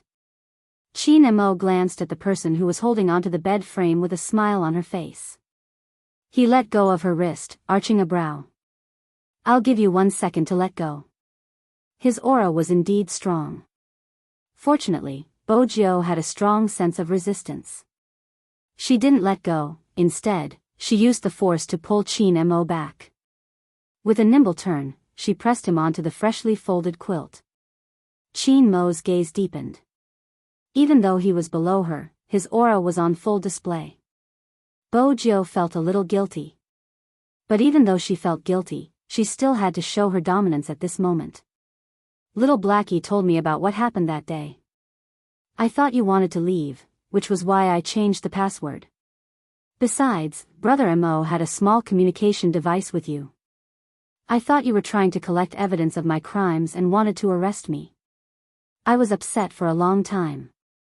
Since Brother Mo is willing to help me, I don't have to worry about small details like folding the blankets. Qin Mo's brows furrowed slightly as she looked at Mo Jingshan. Brother Mo, don't worry. So, you still remember the kidnapping incident? Qin Mo was cold and noble. His voice was slow. Sugar Daddy, Bojio felt that if the Almighty called her by her codename, it would only add to her dark history. What do you think I care about? Qin Mo looked at her, his military uniform spotless. You messed up someone's life and left just like that. Have you never thought about what would happen if someone couldn't find you? Qin Mo's voice was indifferent, as though he was stating a fact. But it was so easy for him to stir up all the guilt in her heart. I won't leave this time, I definitely won't leave. Bojio's eyes were bright and dark. Qin Mo replied faintly, you aren't qualified. You can't stay just because you say so. Also, don't try to seduce me. Bojio muttered, you're the one who seduced me. Qin Mo replied. He wanted to pinch that soft face again. But at this moment, the wooden door was pushed open from the outside.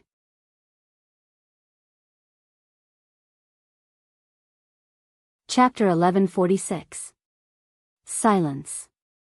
It wasn't a normal silence. Both of them were petrified rapidly. It wasn't Qin Mo and Bojio who were petrified. Prince and Bojio were petrified as they witnessed the scene.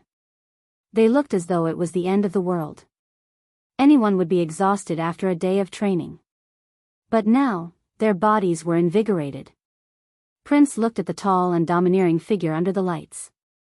He was dressed in his military uniform, looking elegant and elegant. He was being pinned down by his good roommate. That position and the black-haired fellow's face.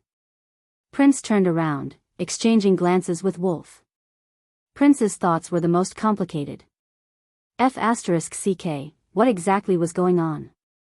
The black-haired fellow's actions were probably too offensive. Even their major general couldn't stand it and wanted to punish him.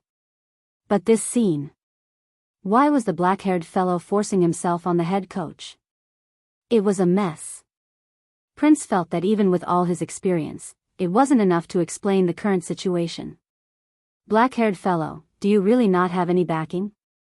How dare you treat the major general like this without any backing? Do you know his nickname in the military? The Smiling Devil. Black-haired fellow, you're finished. Compared to the Crown Prince's many thoughts, Wolf's eyes were filled with shock and surprise. With his boss's skills, if he wasn't willing, no one would be able to hold him down. But the scene in front of him. Wolf, who had the calmest personality, couldn't help but overthink. Bojio didn't expect anyone to enter, so she didn't move. Qin Mo raised his eyelids. Aren't you going to get up? This sentence basically confirmed Bojio's crime. Prince's mouth was agape. He looked at Bojio with a gaze full of words. Bojio returned his gaze. It wasn't what you think. You dragged the general onto the bed. Isn't it what I think? Prince glared at her. Bojio raised her eyebrows. Healthy thoughts. Prince replied with his gaze. My thoughts are healthy. The main problem is, have you thought about the consequences of pressing on the major general? Bojio wanted to return his gaze. Qin Mo had already straightened. He reached out to tidy his sleeves that were wrinkled by the youngster. His voice was calm. How long are you going to keep flirting? Bojio, Prince. Flirting? Them? Definitely not. Come out. When Qin Mo walked to the door, he threw another word over. He stuffed one hand into his military pants and turned his face, looking extremely indifferent. It was obvious who this word was directed at. Bojio knew that it wouldn't be the same if she didn't follow him out. Prince felt that this person was most likely dead and was hesitating if he should bid farewell to his comrade. Qin Mo's gaze landed on him. That one glance sent chills down his spine, and he silently shrank back. Under the moonlight, the fog rose. The light in the army was not weak. Even at this time, many people were still outside. Chin Mo walked forward. Bo Jiu followed behind. After the soldiers stationed in the command center saw this scene, they couldn't help but look over. He thought to himself that this recruit was really tenacious. He was already in this state and still dared to continue following young Master Chin. However, this was not what puzzled the recruits.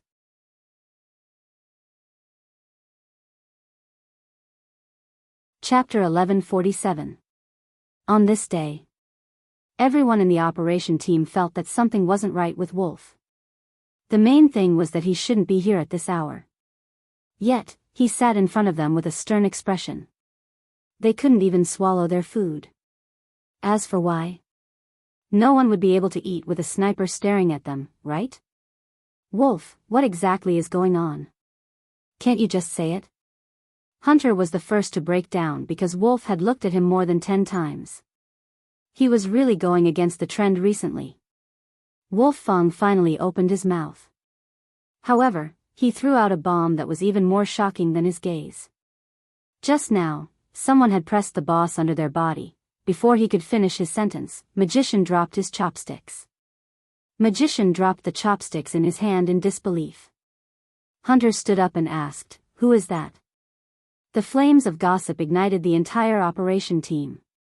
Wolf was still solemn. Recruit number 10. Hunter had an incredulous expression on his face. Magician wanted to know what happened next. Then, what did he do to boss? Wolf frowned. What could he do? Magician was stumped by this question. But very quickly, Wolf threw out another bomb. Indeed, he seemed to want to do something to boss. With this, everyone in the operation team exchanged glances. News, this was something that had never happened in the military for a long time. He dared to lay his hands on boss. This recruit was probably crippled. But as they were familiar with Chin Mo, they quickly realized that something wasn't right. Boss allowed that recruit to press him? How is that possible? There must be something wrong here. Boss knows this person? Hunter. Why? Go and ask around. Why should I be the one asking around? Why aren't you guys going? That's your recruit, if you don't go, who else would? Hunter cursed. F***ck. His frustration could be seen. Ever since he had taken in a recruit, he had been slapped in the face. Now, he was asked to find out the relationship between the recruit and boss. According to boss's personality, anyone who tried to find out would be in trouble. If there was no relationship, he would definitely be the one who would be destroyed. If there was a relationship, it shouldn't be. How would boss be related to a recruit? But how was he going to explain the fact that boss had been suppressed? No one could figure it out. In less than 20 minutes, Yi Zichen finally arrived. The big devil, Major General Chin, was pressed under a new recruit. The news spread from the dormitory to the action team, and from the action team back to the dormitory. In the end, it reached the ears of the old chief who was drinking tea. What did you say? The old general felt that he needed some time to digest this. The aide-de-camp had tried his best to gather information, but he could only dispel some of it at this time. It could also be a rumor. Who dares to spread rumors about that icy brat? The old general kept thinking about the recruits with good potential. The rumors are still like this. I'm afraid this is another one of his ways of kicking people out. The adjutant said hesitantly, I don't think so. Kicking someone away by letting someone press him down? You think it's impossible? That kid would do anything just to kick people. Or do you think he's really a living Buddha who can deliver all living beings from suffering just because he's good-looking? The old chief put down the teacup. This time, the adjutant stood on the chief's side. After all, young Master Chin had never been a good person. He still remembered the first time he had met young Master Chin. He had been such a pure and noble person, as though he had a Buddhist incense around him. It had been easy to let down one's guard. At that time, he had still been young, but many people in the military had been scratching their heads.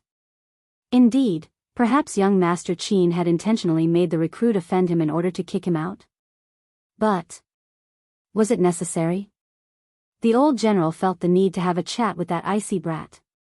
He didn't care about anything else, but the new technical soldier had to stay. At this moment, Bojiu still wasn't aware that her feat was known by the entire military unit. She was still thinking about how to get past the stage of folding the blanket. Qin Mo, who had already pushed open the door and entered the room, spoke again. Didn't anyone tell you that this place only accepts male soldiers and not female soldiers? Bojiu was still feeling guilty. Missions don't discriminate between men and women. Besides, the action team doesn't have a technical soldier right now. I'm just here to fill in the gap. Qin Mo turned, his voice calm. You have a lot of excuses. Come over. He allowed her to go over again. What was he doing this time? Bojiu was still on her guard. But the moment she got close to the Almighty, her face was being pinched. Do you know your mistake? Bojiu nodded. With the Almighty's gaze, if she didn't admit her mistake, he might really throw her out of the window. What did I do wrong? Bojiu was very smart. Whatever you say is wrong. Qin Mo chuckled. His white-gloved fingers pinched Bojiu again. His tone was cold. I seem to have said it before. If I see you living with a bunch of men again, I'll crush your claws. Have you forgotten? Bojiu smiled. The military unit stays together. I can't possibly camp in the wilderness. Bojiu's words were logical. She knew that the arrogant Almighty would only go so far. He wouldn't really break her claws. Her threat was automatically filtered into sweetness. When she was with the Almighty, she had to think more.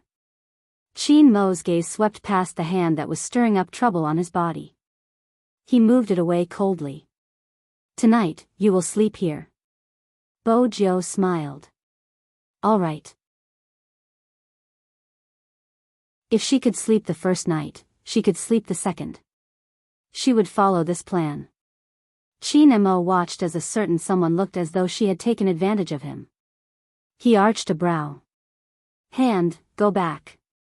I'm afraid you're cold, she replied seriously. Qin Mo smirked. The temperature inside is 27 degrees Celsius. You should find a better excuse. All right. Bojiu felt a tinge of regret when she said that. But it didn't matter. Since she was going to hug the Almighty to sleep today, it wouldn't be a problem for her to take advantage of him. She had thought that they could be alone for a while. After a few minutes, someone knocked on the door. Come in. The Almighty seemed to ignore her when he said that. Bojiu stood at the side in her camouflage uniform. Her trousers were rolled up, showing signs of training. Compared to the Almighty's aura, she looked like an ancient servant who would serve tea and grind ink for the crown prince. She hadn't even come to warm the bed. What a pity. Bojiu pouted her lips. The soldier brought 2 bowls of rice in. One was filled with potatoes and beef while the other was filled with scrambled eggs with tomatoes. There were also 4 big buns. It was obvious that both of them had the same appetite. The soldier was shocked when he took the food. Young Master Qin had obviously ordered the newbie's food as well. Should he inform the doctor? After all, young Master Qin's actions today weren't logical. Bojiu's gaze didn't leave the 2 bowls after she saw them. Qin Mo placed the pen in his hand down and glanced at her. Go wash your hands. The soldier trembled when he heard that. This person wasn't related to young Master Qin, was he? He didn't dare to eavesdrop. He placed the food down and closed the door. Bojiu felt that her hands were clean enough. But she still couldn't escape the Almighty's discipline. Hand sanitizer. She reached her hands back and applied the sanitizer before washing the other side. Finally, she could eat. The buns in the military were made of real materials. They were big and white and filled with the fragrance of wheat. Bojo was especially obedient when she ate. She didn't molest Chin-emo. Instead, she sat there and took a bite of the bun, her cheeks puffed up. Chin-emo sat down as well. When he saw that the person in front of him only knew how to eat the bun and didn't even take any food, his bamboo chopsticks touched her subconsciously. Bojo opened her mouth, chewing on the fragrant potato. She wasn't polite at all. Chin-emo raised a brow but didn't continue with his harsh words. As Bojo ate, she suddenly remembered something. It was very important. Brother Emo, next time someone sends you food, don't shower. It was fine if she saw it. But if someone saw it? No way. Chin-emo placed the bamboo chopsticks in his hand down. He glanced at the youngster who was still biting on the bun. He didn't reply to her. Instead, he asked slowly, "Are you the soldier who brought me food in the afternoon? The one who took his time and kept glancing at me, refusing to leave?" Bojo paused. The trap left by his words was completely burying her. "MMH, it's me." Bojo glanced up, her words reasonable. "I was tempted by Brother Mo's figure. That's why Brother Emo, when someone sends you food, don't shower." Chin-emo watched her righteous words and her puffed-up cheeks. His hands itched again. He reached out and pinched her cheeks, his thin lips asking, "You don't want others to see me?" MMH, Bojo never hid her possessiveness. Chin-mo's voice was calm. "It's hard to avoid in the military." Bojo thought about it and lowered her head to take another bite of the bun. Her cheeks were still being pinched. "Don't worry, there aren't many hooligans like you in the military." Chin-emo released his hand.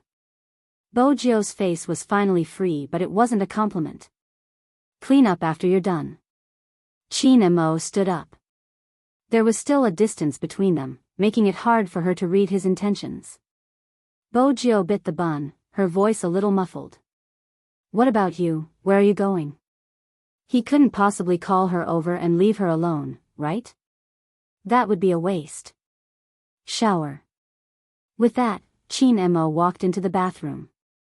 If it hadn't been for a certain someone, Chin-emo would have been done with his shower. Showering after every training session was something Captain Chin had to do. When Bojo heard the word shower, her mind started to wander. On second thought, it wasn't bad coming to the military since she could spy on beauties. After finishing the last bite of the bun, Bojo coolly ignored the 2 rice bowls on the table. Since she had finished eating, it wouldn't be too late to shower after she was done admiring the Almighty's bathing scene. He was a major general after all. There was a fridge in Chin-mo's room. Usually, there would only be water in it. At most, there would be 3 cans of beer. In the military, this was strictly controlled. Bojo opened the fridge and took out a bottle of water. She wanted to use this as an excuse to look at him openly. Who knew that the Almighty would shower so quickly? He used cold water and there wasn't any heat at all. When he came out, his black hair was wet, making his extremely dark eyes seem deeper. "Why are you standing here?" Chin-emo asked, stepping out of the bathroom. Bojo hadn't even executed her plan when she was blinded by the scene in front of her. All she could see was a pair of military pants, water droplets on his upper body. From his neck to his collarbone, from his collarbone to his abs, and finally, the long pants below his abs. Bojo watched until she didn't dare to continue. The Almighty without his military uniform was more than 10 times more dangerous than when he was in uniform. "Does it feel good?" Chin-emo reached out, pressing the person who was staring at him with a pair of clear eyes on the spot. Behind Bojo was the fridge. It wasn't a big deal, but the smell of a shower rushed into her face. It was clean and refreshing. "It's all right." Bojo hugged Chin-mo's waist, her face serious. "If only I could hug you again." Chin-emo frowned and pulled the 2 hands away. Then he bent the Gundam's body and looked at her. "If you dare to touch me again without my permission, I'll throw you out if you try." Bojo didn't move. After all, it wasn't worth it to be eliminated just to take advantage of him. Chin Mo glanced to the side and tossed the youngster's unwashed bowl into the sink. His slender and fair hands brushed across the edge of the stainless steel, giving off a feeling of wasting God's gifts. "I'll do it." Bojo walked over, pressing the bowl down and pouring a lot of dishwashing detergent in. Chin Mo arched a brow, wiping his hands. He thought he could ignore her. Who knew that a certain someone's method of washing dishes was to stretch out a finger and spin it around in the water while pressing on the rice bowl? "Are you stupid?" Chin Mo couldn't stand it anymore. He wrapped his arms around her from behind, pressing her hand down, his thin lips cold. Bojo felt her back heating up. When she snapped back to her senses, she remembered that the Almighty was still naked. His heartbeat sped up a little. He was holding her hands. It always seemed as though he would be able to snatch the throne of the Almighty even if he entered the blood pool alone. When he wore his military uniform, with a sweep of his rifle, no one dared to come within 800 meters. Now that the water flowed past, his hands were holding hers, rubbing against the edge of the bowl. It was numb, reminding her of the strength he had used to knead her with his hands. Bojo's ears burned. That was why the Almighty shouldn't shower. If he did, wouldn't it be the same as letting her sleep with him? It was a trap, it was too deep. What inappropriate scenes are you thinking about again? He tilted his head, the water droplets falling from his black hair landing on her shoulder. His brows were handsome and it was convenient for them to be in such a position. He lowered his voice beside her ear, looking elegant and seductive. Bojo replied calmly, "No, I'm washing the dishes seriously."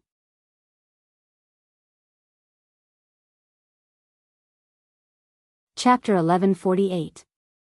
I'm thinking about how to sleep with you. The words rolled in Bojo's throat, but in the end, she didn't say it. If she said it, the Almighty would probably throw her out. They hadn't shared a bed yet. She couldn't be anxious. She had to keep a low profile. Bojo suppressed her thoughts, but she couldn't.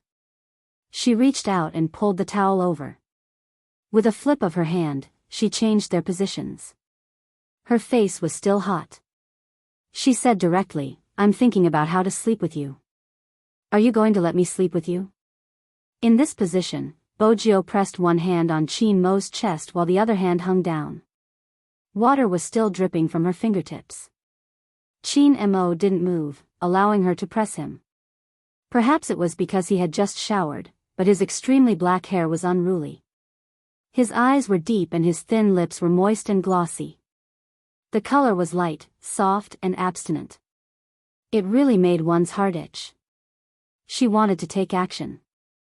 Bojo could hear her own heartbeat. One after another. The tip of her nose was filled with his scent. There was a faint smell of smoke. Mixed with his scent, it was a mint-like cold Buddhist scent. It was tempting. Bojo was about to pinch his chin and kiss him. She didn't care if he would be thrown out. She wanted to stamp it anyway. Chin Mo didn't reject her. Even though his gaze was faint, when he touched the youngster in his arms, there was something else. Bojo was about to kiss him as she wished. Suddenly, a voice rang beside her ear. Reporting. F***CK, who was shouting for a report at this time. She was disturbing her family. Bojo's eyes were filled with annoyance. It made her face look even more handsome. In reality, no matter how obedient she was in front of Chin Mo, Bojo was still Bojo, the Z that walked out from the darkness. If she wasn't careful, she would reveal her true nature. Her extremely dark eyes were like a sharp sword, cold and sharp. When she glanced over, she saw someone enter. The person who entered, I must have entered the wrong room. Yes, I must have entered the wrong room. Hunter muttered to himself. He wanted to close the door and enter again. But F***CK, he entered the wrong room. In this place, other than the machine guns, Boss was the only one living here. As a member of the People's Liberation Army, he had to be calm and learn to face the impossible. Even if a recruit pressed down on their boss and said, "I'm thinking about how to sleep with you. Will you let me sleep with you?" He could not be a deserter. Reporting, boss. As Hunter raised his voice, he turned to look at his leader once more. He wanted to see his leader's reaction. Since he was going to die no matter what, he might as well watch a little more and let his team members gossip when he got back. It was a pity, he didn't see anything. Not only was there not a trace of panic on the young master's face, he even stretched out his hand and pushed the young man away. His eyes grew even colder. Speak. When boss wasn't wearing his shirt, his aura was too strong. It was so hard. How did the recruit bite through it? Wait a minute. He came in to say something. The hunter looked back at the door. Those bastards who encouraged him to come in didn't even go upstairs. They were all hiding downstairs. F***CK. Boss, what do you plan to do with soldier number 10? The louder the hunter's voice, the more his heart trembled. Don't be fooled by his boss's current state. He would definitely settle the score with him in the future. Why did he have to come in now and see this kind of scene?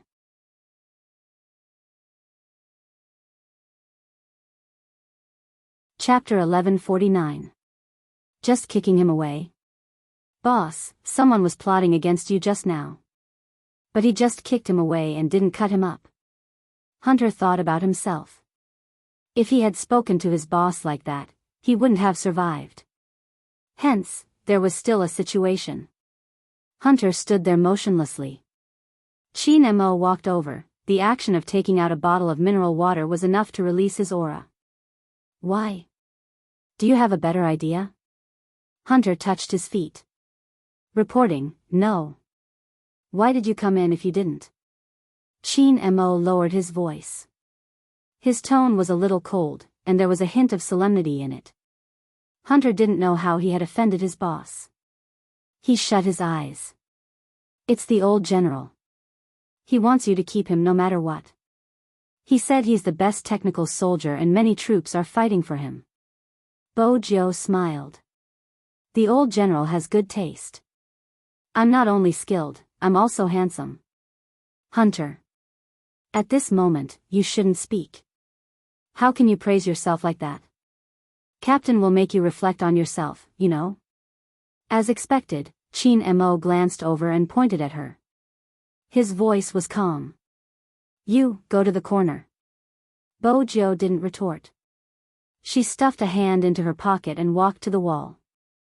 Chin Mo spoke again, his voice lazy and magnetic. Face the wall. Bo Jiao turned and looked at the white wall. Her head was almost touching it.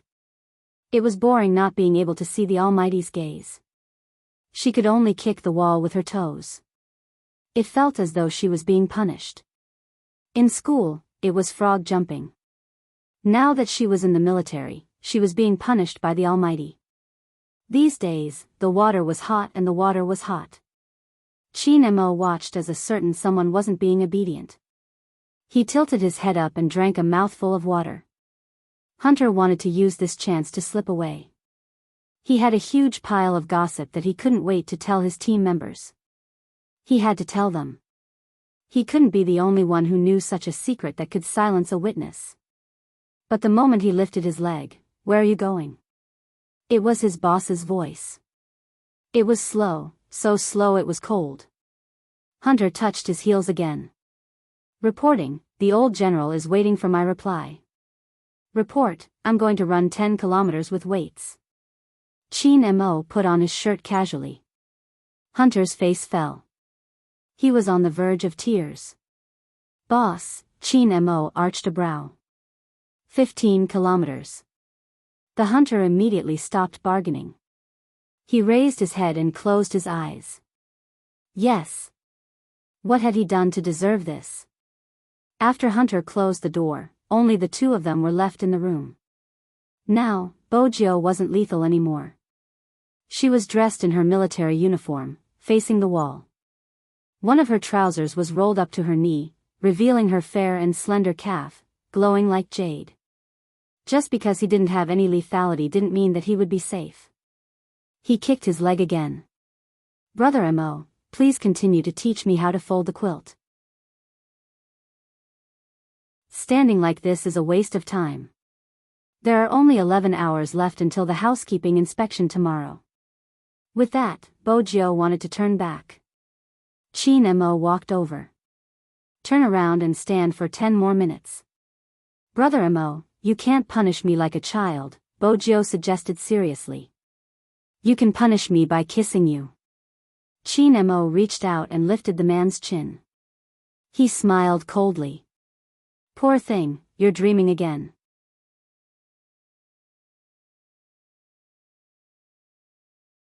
Chapter 1150. You have to follow the rules in the military, do you understand? Chin Mo moved his hand away, his gaze landing on her neck unconsciously. The room was well lit. When she lowered her head, the back of her neck was exposed. It was so soft that it was a little eye-catching.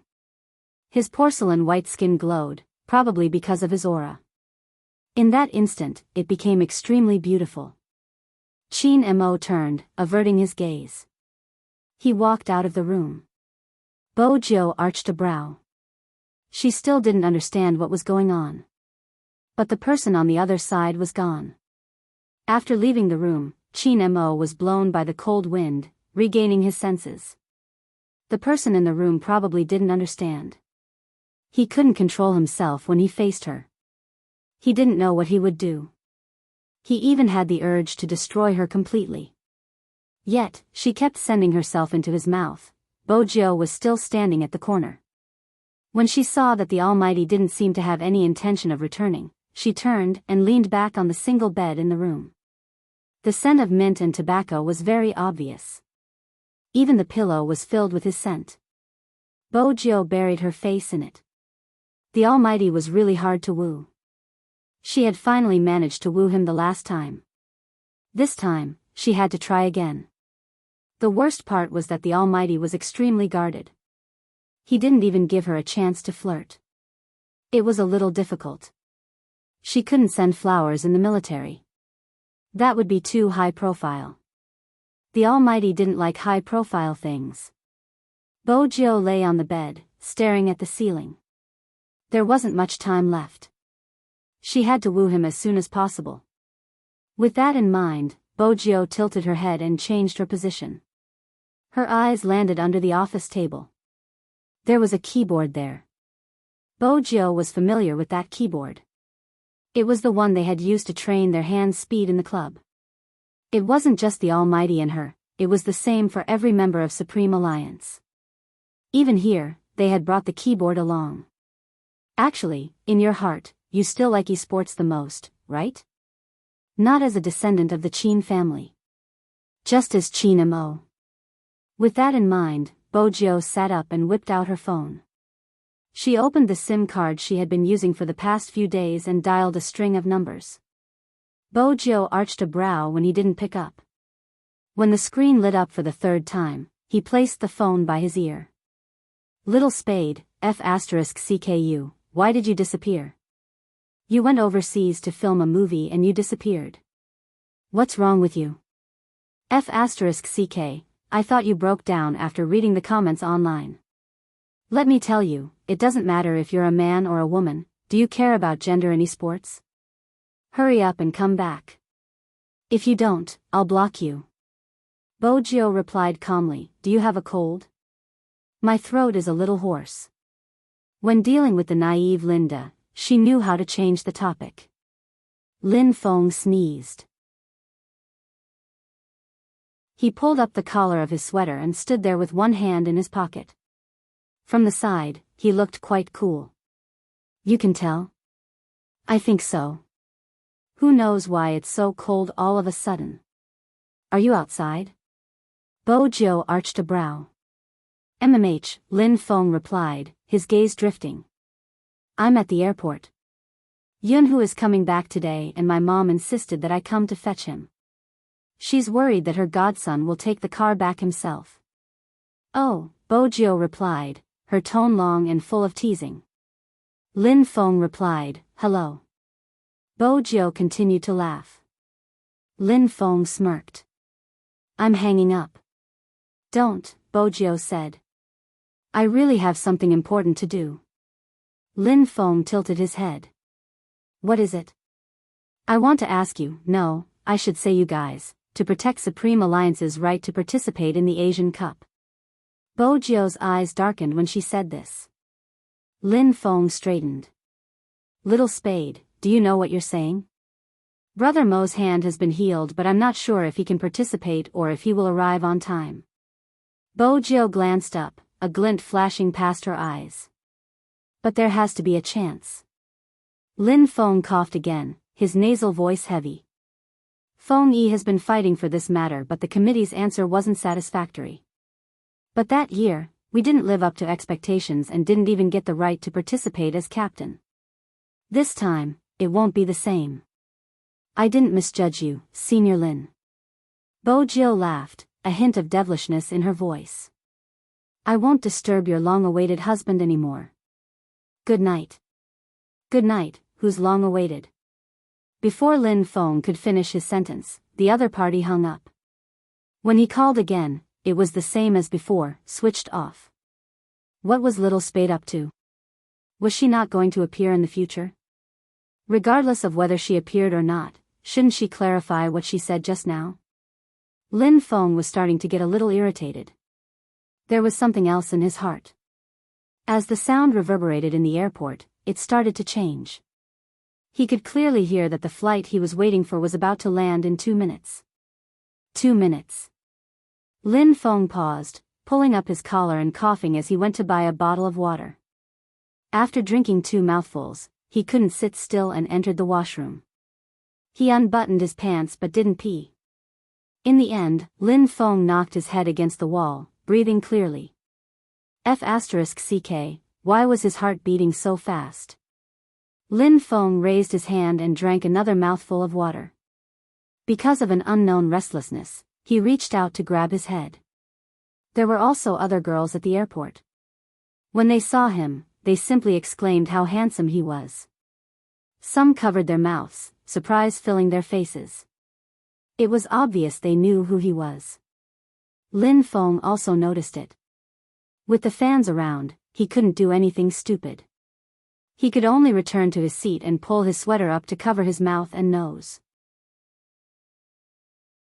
It was very tiring to pretend to be deep in thought. He raised his hand and glanced at his watch. The closer it was to the time, the hotter his chest was. The last time was finally here. Lin Feng stood up instantly. Suddenly, he remembered that he needed time to get off the plane. He could only pretend as if nothing had happened and sit back down. These 2 days, because of Spade Z's identity, Supreme Alliance was being watched very closely. Hence, Lin Feng knew that after coming out, he wouldn't be an individual anymore. He would be representing Supreme Alliance. He pretended to be solemn and calm, trying to keep a low profile. Under normal circumstances, the number of fans would increase. Lin Feng rubbed his wrist, wanting to shift to another spot.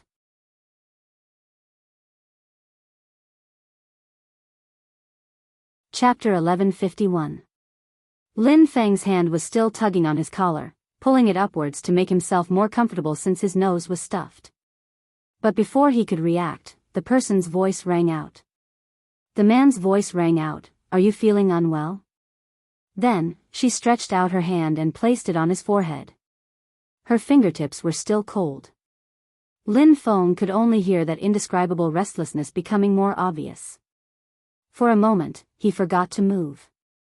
His heart was pounding in his chest. Oh no, he must be having a fever. The fans who recognized Lin Feng widened their eyes even more. They didn't expect to see such a scene while they were just taking a plane. Both of them were handsome and had the same tall and straight figure. The man in the pure white sweater stretched out his hand and placed it on God Lin's head. When he looked up, the feeling he gave off was exactly the same as when he was in the arena. He was handsome and deep, intoxicating. Almighty, Almighty Yun. It's Almighty Yun. 2 of the girls couldn't help but cover their lips with their hands. Their eyes were filled with excitement. Almighty Yun was back. Yun, who glanced down, one hand on the handle of his luggage. He knew that it wasn't a suitable place to chat in the airport. It's a little hot, can you still get up? He frowned, probably not expecting the person who had come to fetch him to be in such a state. Ah! Lin Feng exclaimed. If I can get up, why can't I? It's just a little cold, I'm not afraid of a cold. With that, he straightened his legs and jumped up from his seat, his nasal voice sounding muffled as he reached for Yunhu's luggage. Yunhu arched a brow. What? Lin Feng replied, I'll help you carry it. You've caught a cold, look ahead and walk. F***ck, are you looking down on me? You've caught a cold and it's affecting my luggage? I don't dare, loser, you can't even speak properly. Let's go to the hospital first. Lin Feng's voice started to turn weak. Hospital? Why are we going there? Yunhu replied slowly, your face paled at the mention of the hospital. Lin Feng, are you that afraid of injections? Lin Feng tugged at his collar, his hair standing on end. F***ck, who's afraid? I'm a man, why would I be afraid of injections? What a joke. Let's go then. Yunhu's expression didn't change. Lin Feng started to find excuses. Go away. My mom and your mom are waiting for you to come home for dinner. They also told me that if I don't pick you up, I'll punish you. Yunhu glanced at him but didn't say a word. Then he opened WeChat and sent a voice message. Auntie, I've arrived. Lin Feng isn't feeling well. I'll bring him to the hospital first. You don't have to wait for me, eat first. Lin Feng's eyes widened. He hadn't expected this guy to do this. Very soon, there was a reply from the other side. Ah, Huzi, I'm so sorry. This brat can also get himself sick while picking up someone. You guys go ahead, don't worry. Did you hear that? Yunhu tilted his head. Lin Feng was helpless. It wasn't the first time that his mother had disliked him. He always felt that Huzi was his mother's biological son. Give me the car keys. Yunhu pulled his luggage out of the automatic door. Lin Feng was still confused. What? What else can I do? Can you drive in this state? Yunhu saw that he wasn't moving. He took out a bunch of keys from Lin Feng's pocket. Lin Feng coughed. F***ck, robber. Yunhu didn't say anything else. After placing his luggage down, he used his hand to touch Lin Feng's forehead. Both of them were handsome and had long legs. Standing in front of the Land Rover, coupled with their posture, many people had already started to look in their direction. Lin Feng took a step back. F***ck, are you done? I'm not that weak. Even if he wanted to touch his forehead, couldn't he do it after entering the car? No, F***ck. He couldn't even touch his forehead after entering the car. He was so strong and majestic. He didn't look like a little flower that needed to be protected. What a pain. It was probably because his nose was a little blocked. After entering the car, he felt that his breathing wasn't smooth. If he stretched out his leg, he would be able to touch that person's. F***ck, when did this car become so narrow? Lin Feng pulled at his collar again, half of his face buried in it. After being touched, Yunhu turned to look at the person beside him. Even though he knew that he wasn't feeling well, he couldn't help but smile. According to his personality, it wasn't easy for him to come and fetch him. As long as he didn't continue to hide from him. Yunhu placed both hands on the steering wheel. Suddenly, he said slowly, that day at the airport, F***ck, I didn't cry. Lin Feng interrupted immediately. He sat up straight, his face suspiciously red. Yunhu's lips curved. Oh. F***ck, you're laughing. How humiliating. Lin Feng lay back down. His Empress Dowager had caused him so much trouble. But, this guy finally came back. Lin Feng tilted his head. His eyelids were heavy, probably because of the cold. The car drove steadily. At this hour, there would definitely be a traffic jam on the road from the airport to the city center. Time seemed to drag on endlessly. When Yunhu tilted his head, he saw that person curled up with his long legs. He wore a black hooded jacket, which only accentuated his handsome face. The tip of his nose was still red and his eyelashes were slightly long. With this look, he would be the team beauty every year. Still afraid that he would be cold, he adjusted the air conditioner to the most comfortable temperature and controlled the speed of the car well. Suddenly, the phone rang. Lin Feng was taking a short break, so he wasn't in a deep sleep. When he heard the voice, he opened his eyes. He watched as Yunhu picked up the phone and said something to the person on the other end. His eyes were still filled with tenderness. People with boyfriends were indeed different. Lin Feng tilted his head at this thought. His face was reflected on the car window. His lips curved, but his heart didn't beat as fast as before. It sank a little. It was probably because his nose was blocked. Sometimes, this was the benefit of being a man. He didn't have to think through everything. Even if he knew clearly. This time, Yunhu came back for the Supreme Alliance. As for the rest, he probably got along well with that person. Hence, they maintained a brotherly distance. They had to win the Asian Cup, regardless of where their captain was. Most importantly, after this competition, no one knew where they would go in the future. Hence, if they didn't win the championship, they wouldn't be able to stand in that position with the red flag and the person they liked the most. Many people would say that they were just playing games.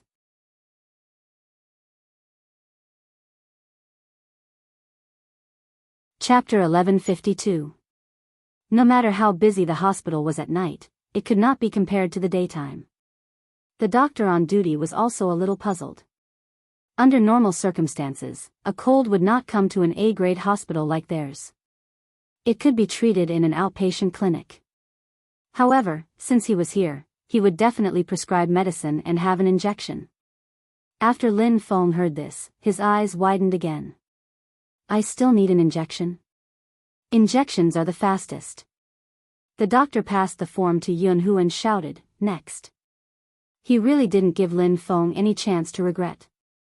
After all, why did he follow Huzi to the hospital? Uncle Lin Feng, who was never afraid of any difficulties, turned his face away when the nurse raised the syringe. He even used one hand to cover his eyes. The nurse looked at the handsome man and laughed. Why are you afraid of injections? I'm not scared, I'm just dizzy. Lin Feng's handsome face was obviously a little uncomfortable. It was probably the first time that the nurse had seen someone so handsome and funny. She laughed and loosened her grip. Yunhu watched from the beginning to the end. Just as Lin Feng was about to thank the nurse after he finally got through the ordeal, Lin Feng's heart skipped a beat. He was dragged over by someone. Lin Feng was confused. What are you doing? You haven't even fastened your belt properly. How are you going to strike up a conversation? With that, Yunhu reached out and grabbed the belt on Lin Feng's waist. The nurse, who was standing at the side, was completely dumbfounded. Were the relationships between men nowadays so good? What are you waiting for? Aren't you leaving? After Yunhu helped him buckle his belt, he held his neck and brought him out of the injection room. Why hadn't he changed his bad habit of seducing girls? They were so close that Lin Feng could smell the scent on his body as soon as he breathed. It was very clean and refreshing, completely different from a rough man like him.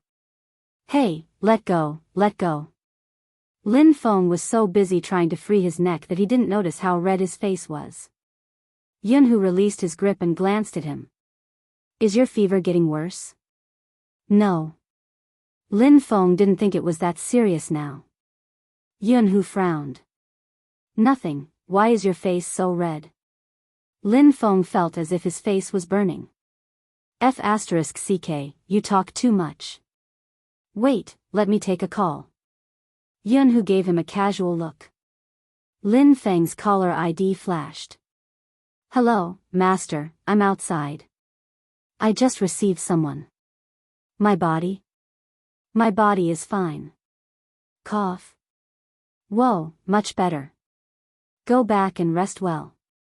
The deep voice was especially piercing to Yunhu's ears. Are you done? Yunhu raised his hand and circled him. Once you're done, follow me to the club to report. Lin Feng apologized to the other side of the phone and hung up. He felt cold again, so he pulled up the collar of his coat. Go to the club now? At this hour? Yunhu took out his phone and showed him his WeChat. It seems like something happened to the team. Upon hearing this, Lin Feng didn't say anything else and got into the car. Something had indeed happened to the team. Because of an interview from the international media. He was from country H. He was a support player. It was precisely because the other party played a support role that he couldn't tolerate it. The Asian Cup against the Supreme Alliance? The team that doesn't even have enough members? As a foreign team, I advised China to reconsider. We don't wish to compete with such a team. Anyone who participates in esports has to respect the competition. I hope China can bring out their strongest ability to face us. The media hadn't expected him to be so direct. I heard that Supreme Alliance has an almighty joining, the God Team controller Rao Rong. You should have heard of him. Rao Rong? I'm sorry, I've only heard of the team controller from country H. I've never heard of this name. That person laughed. It was obvious what he meant. You can get their strongest support to have a solo match with me, let's try it out. Supreme Alliance rarely had any support players. In the past, it had always been 2 assassins, followed by Fatten and archers. It was mainly a fast-paced match. Other than Coco and Yao Yao, there wasn't anyone else who played support. Coco wasn't in a good condition to compete. Yao Yao mostly played sorcerer support. If they didn't accept this match, it would be too frustrating. How dare an opponent's support do that? But they didn't have anyone suitable to compete. Moreover, it wasn't a good time to compete at this juncture. If they lost, it wouldn't just be scolding online, it would be a humiliation to their countrymen. But the most important thing was here. The committee is asking us how confident we are in winning the solo match. If we win, Supreme Alliance will be participating in the Asian Cup. Feng Yi switched off the video, the sly smile on his face gone, replaced by calmness. You heard it, it's the support solo match. This meant that it didn't matter how strong Rao Rong, Yin Wuyao, or Yunhu were. It wasn't a good situation since they weren't support players. Should we let Coco go? Lin Feng asked, sending the situation to Bojo. Feng Yi's gaze was calm as he stood up. We have to win this match. I don't approve of using the country's reputation to gamble for the sake of competing. Coco didn't reply. Recently, he had been focusing most of his energy on the live stream. Since his captain wasn't around, he hadn't adjusted his state of mind. The meeting room was silent. Yunhu had just returned and he was faced with such a situation. There should have been a welcome party or a reunion party. But peace never came. It was probably because they were in the same industry. Esports had to deal with the internet. Even now, there were still many people talking about Spade Z online. Even if they didn't know the entire truth. There were those who said they liked it, knowing that it wouldn't be recognized by the officials, but they still insisted on doing it, creating a topic of discussion. Some fans didn't care about the survival of a team, they just wanted to do what they liked and do whatever they wanted. Even when Rao Rong joined Supreme Alliance, there were people who laughed. Rao Rong replied, no, hee. At this moment, regardless of the situation, Supreme Alliance was at its darkest. Support. If Little Spade was around, they would have been able to win this match. But now, I'll compete. Suddenly, Shui Yao Yao stood up, her gaze dark and her palms sweaty. I'm doing well with my support skills. Feng Yi glanced over, neither agreeing nor disagreeing. He's a world-class professional player, even though he's a newbie like you. Shui Yao Yao glanced down at the screen. When she glanced up again, her gaze was firm. I'm also a member of the Chinese national champions. Our Supreme Alliance isn't as weak as he thinks. Feng Yi noticed her gaze, glancing over. The moment the screen darkened, the word 9 was clearly reflected. It seems like little Spade trusts you. Feng Yi chuckled. At this moment, Feng Shang opened his mouth, stuttering. I, too, trust Yao Yao. Feng Yi arched a brow, his gaze sweeping over the members, including the two new almighties. What do you think? Solo. One word. It wasn't just cool, it was also trust, the answer of the entire team. Yao Yao turned back, looking at her teammates, her heart tightening. You spent 10 hours a day practicing your support skills, studying so many videos and finding people to practice with. Yin Weiyao looked suave with a cigarette in his mouth. A record of over 1,000 matches, an 80% win rate. Yao Yao, you can do it. Rao Rong chuckled, returning to his earliest gaming days. You're the only flower in the team, what else can you do other than support? Let's make use of this opportunity to practice with them. Did you forget that Spade Z is a girl too? Lin Chintao reminded. Rao Rong stilled, he had really forgotten. Lin Feng bolted upright. No Bibi, to borrow little Spade's words, beat them until they call you daddy. Sister Yao, we're all behind you, don't be careless, beat them until they cry. Can you not be so filthy in front of a girl? I'm impressed. What should I say? Make them cry? Shut up, didn't your PE teacher teach you Chinese? Shui Yao Yao watched the members of Supreme Alliance. They fought and kicked each other. Almighty Lin was still around, Almighty Yun was coming, and even Almighty Rao had joined them. She had never felt this way before. She didn't want to lose this match. It would be a lie to say that they could do it again. She wanted to do something for the team. She wanted that person to return to the esports arena one day. That FC king with top-notch maneuvers, elegant positioning, and a barren land, he was born to be here. As long as Supreme Alliance qualified, more people would know why the youngster was participating in the competition. Fire? It had never been. But the blood that filled her chest, ready to boil at any moment, was witnessed by others. Every single time. When she won, she would turn her head and see this bunch of idiotic teammates. When you lose, there will always be someone who will take the blame before you do. Her head would be lowered, more upset than anyone else, but she didn't forget to tell her, it's okay, we still have a chance. This time, it was her turn to fight for this chance. Shui Yao Yao glanced down, swiping open her phone. There was only one sentence. Yao Yao, believe in yourself, you can do it. The sender didn't need to be stated. It was as though that person wasn't in the team anymore. She had been cursed into the dust. She had never forgotten that when the team needed her, she would appear once again, even if she was far away. Shui Yao Yao smiled, tears in her eyes. She suddenly recalled what Almighty Rao had said when he came to report to Supreme Alliance. Why did I join? It's simple, my dream teammate is here. Supreme Alliance. They couldn't just disappear like that.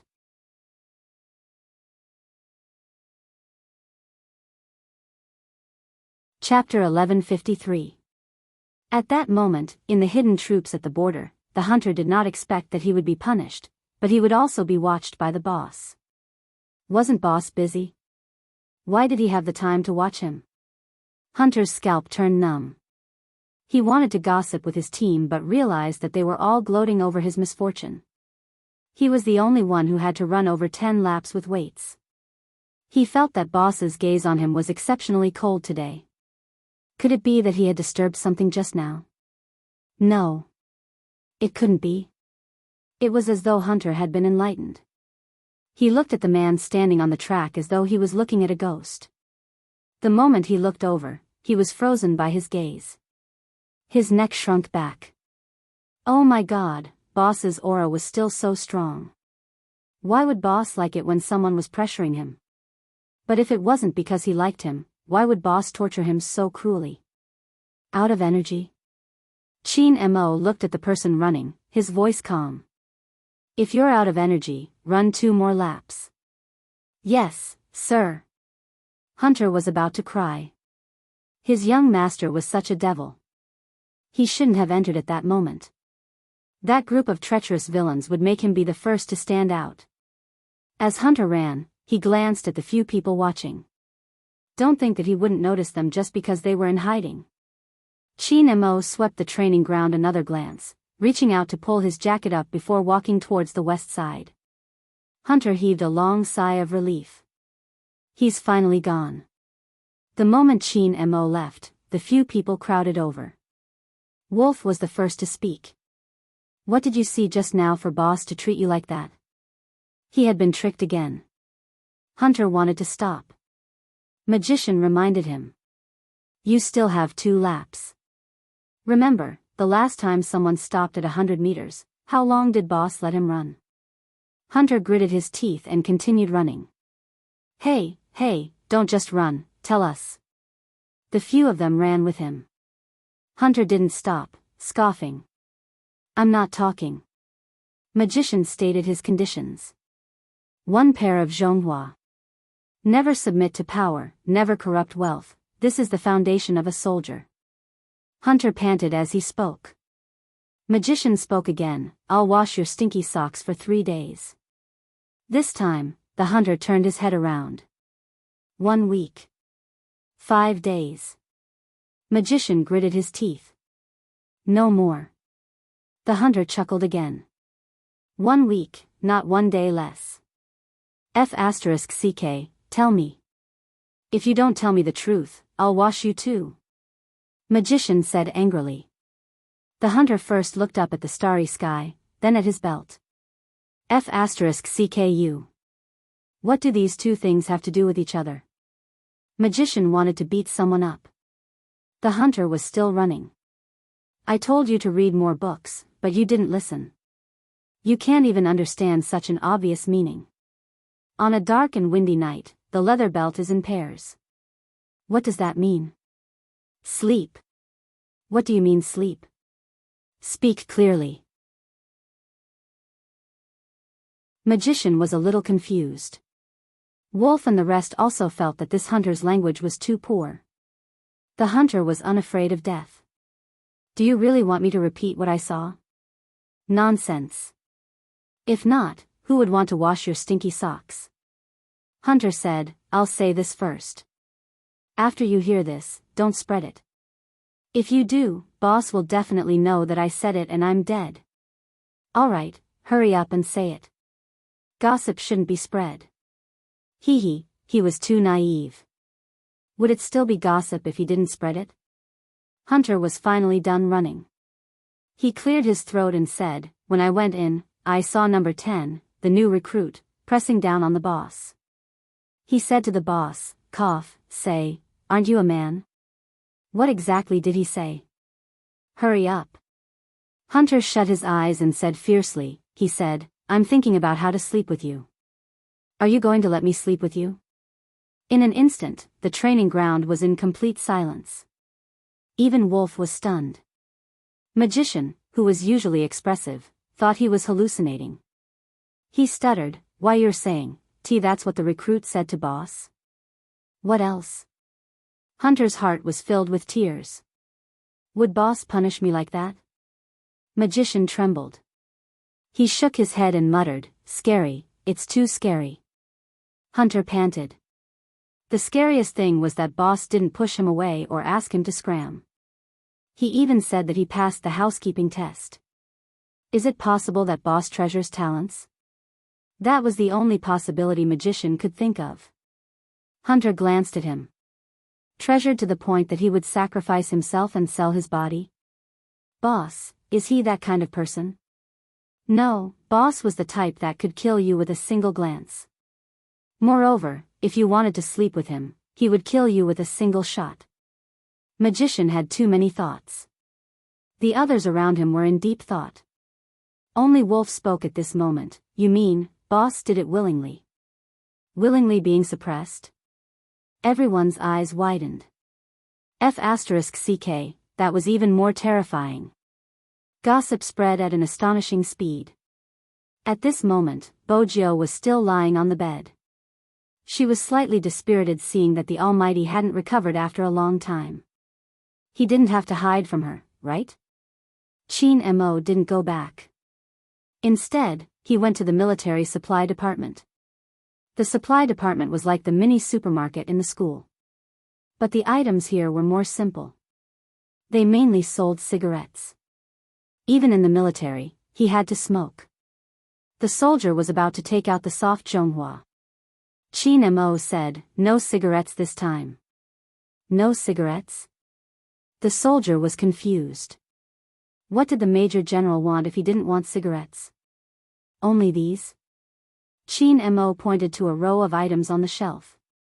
It was probably because there weren't many people using it and it wasn't eye-catching. Those were lollipops, the most ordinary kind. The recruits in the military would need to replenish their sugar intake at times. But that was also during high-intensity training. "Sir, that's all." Chin Mo kept the lollipops and swiped his wallet. "I'll take them all, how much?" The Major General spent money to buy sweets? The soldier was shocked again. He opened his mouth and said, $1 for one. $6 for 6.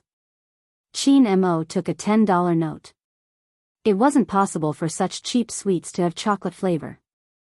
But if someone dared to be picky, she wouldn't even be able to eat such sweets. The supply department wasn't an ordinary supply department. Most of the time, the things you bought would reflect your inner thoughts. Hence, the person with the code name Doctor would sometimes stay in the supply department when he wanted to understand everyone's mental health. It could be said that he was completely shocked at this moment. Boss, that devil, was here to buy sweets. Was he kidding? What was going on? Doctor didn't even have the mood to pretend anymore. He rushed out from the other side. He didn't want to show too many flaws.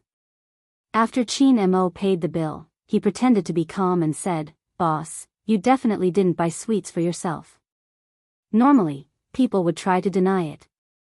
His boss glanced at him and put his hand into his pocket with a mocking expression. Nonsense. Doctor, F***CK, how was he supposed to continue the conversation? Who did he buy the sweets for? Chin Mo kept the things and walked over with long legs. He acted as though there was no one else around. His side profile was still elegant and handsome. Doctor spoke again, "Boss. Boss, I feel that your mental state isn't normal. You should sit down and have a good chat." This wasn't normal. What exactly happened? Chat. Chin Mo arched a brow. His voice was clear and elegant. "I don't have anything to chat with you. Eat more sweets when you're free. It'll cure your poisonous tongue." Doctor. Boss, you really didn't consider my feelings when I was being insulted by a devil who could pierce my heart with a single word. He was going crazy. Should he report such an abnormal situation to the general? But his young master seemed to be in a normal state of mind. He seemed to be sneering a little more than usual. Doctor held on to his document.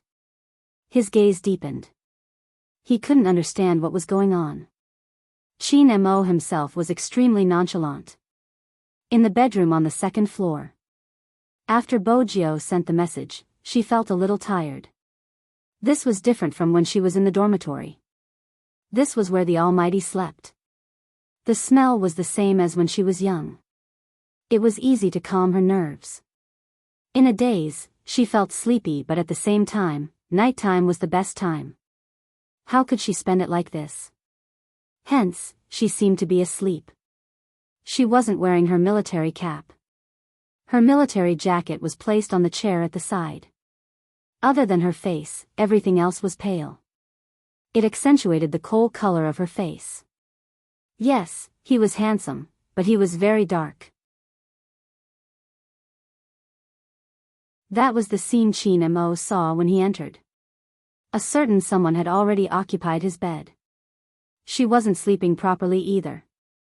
She lifted her head and smiled mischievously when he entered. "Come down." Chin Mo unbuttoned his shirt as he spoke to the person on the bed. Bojio sat up. She crossed her long legs and yawned lazily. Didn't you ask me to sleep here? I'm the one sleeping here, not on the bed. Chin Mo walked over slowly. Bojo narrowed her eyes. Her posture was cool. Where should I sleep? On the floor. Chin Mo sat down. Bojo was awake now. Sleep on the floor? How was she going to take advantage of him? Brother Mo, doesn't your conscience hurt letting a weak young lady sleep on the floor? Bojo laughed lightly. She didn't seem to have any intention of going down. Chin Mo glanced over with his beautiful peach blossom eyes. Weak young lady? Where? Bojo reached out and pointed at herself. Chin Mo wrapped the person's hand with a smile that wasn't a smile, but there was a special warning in his voice. Even if you want to give yourself the image of a white lotus, you have to see if you look like one. Your face is so black that you don't look like a delicate young lady at all. Are you going down yourself or do you want me to throw you through the window, MMH? Sir, I completely respect Captain's decision, Bojo replied, standing up in a carefree manner. Chin Mo frowned. If she dared to fall, he would kick her out of the military. Bojo wasn't a naive girl. She wouldn't fall in a daze. She grabbed a blanket and laid it on the floor before finding a pillow. But it was a pity. She had been imagining taking advantage of the Almighty for so long, but there wasn't a single one. The night became quiet. Especially after all the training in the military had ended. In a place like the border, there was no one within 800 miles. At night, there were only scattered stars and the faint sounds of insects. Both of them removed their jackets. When Chin Mo removed his jacket, Bojo glanced back. She caught sight of him standing tall by the window, his back slightly bent as he removed his camouflage jacket. His black hair was messed up, exuding a lethal sexiness. As if noticing her gaze, Chin Mo turned his head and looked at her. He even lifted the corner of his lips. You want to see? Bojo glanced over, suppressing the heat. She turned back to continue admiring him. The Almighty obviously didn't intend to give her the chance. He removed his jacket and lifted the military blanket on the bed.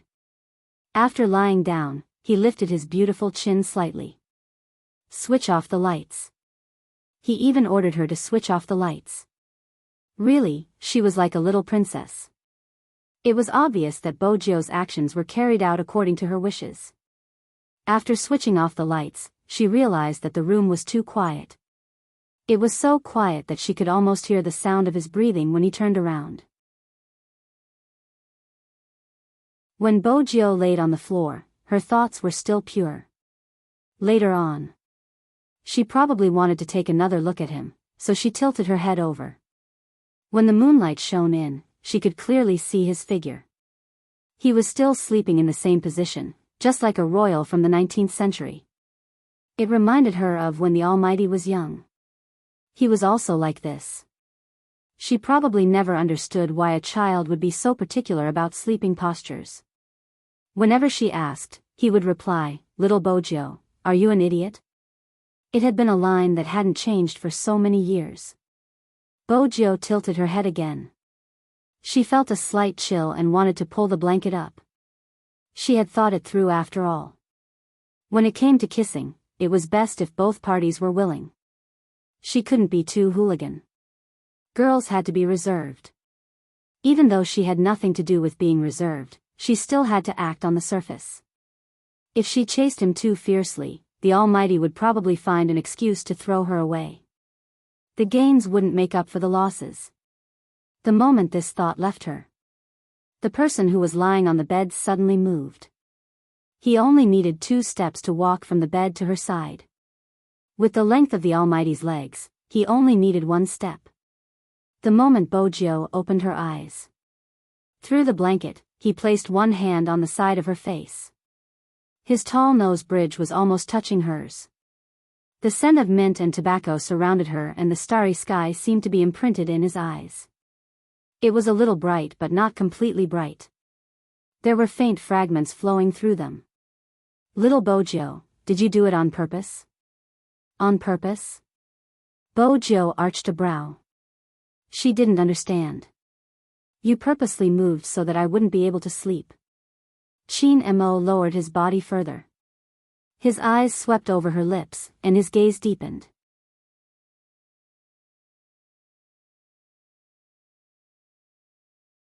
Chapter 1154.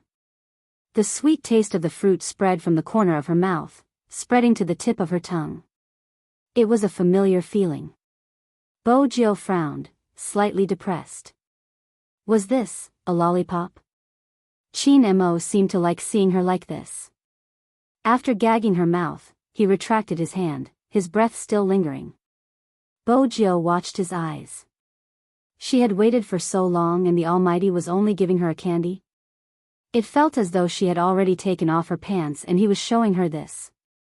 Bojo shifted her gaze downwards, her lips slightly downcast and her ears drooping. It was all a routine.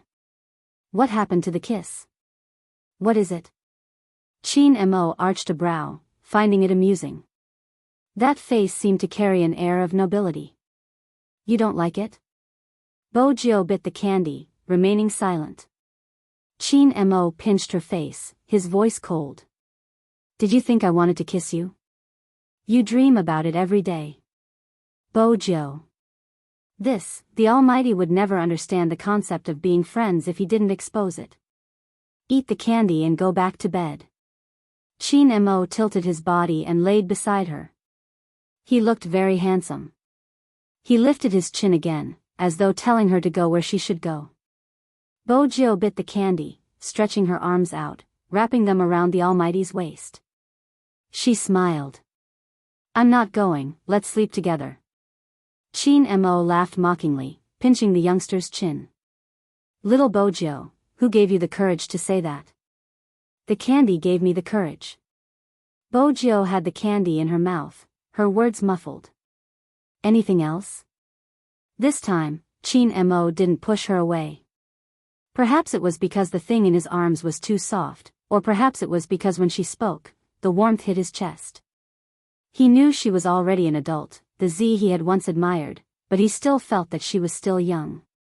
If he rejected her too much, she would suffer from puberty. His thin lips moved slightly, his voice indifferent. Even if I do, it won't be yours. Brother Mo, I think we have to be sincere, we can't always be at Sundra little princess. Bojo smiled, her lips curved. What do you think?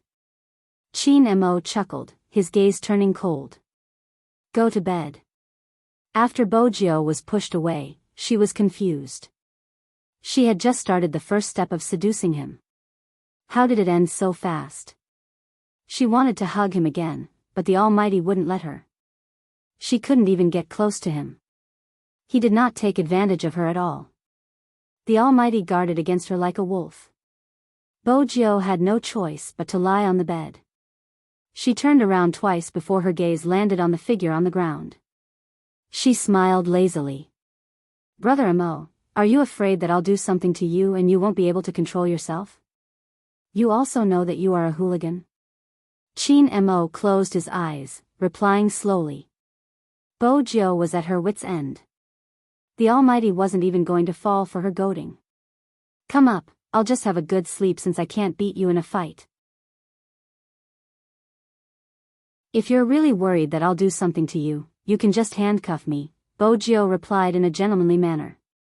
Chin Mo opened his eyes, glancing towards her.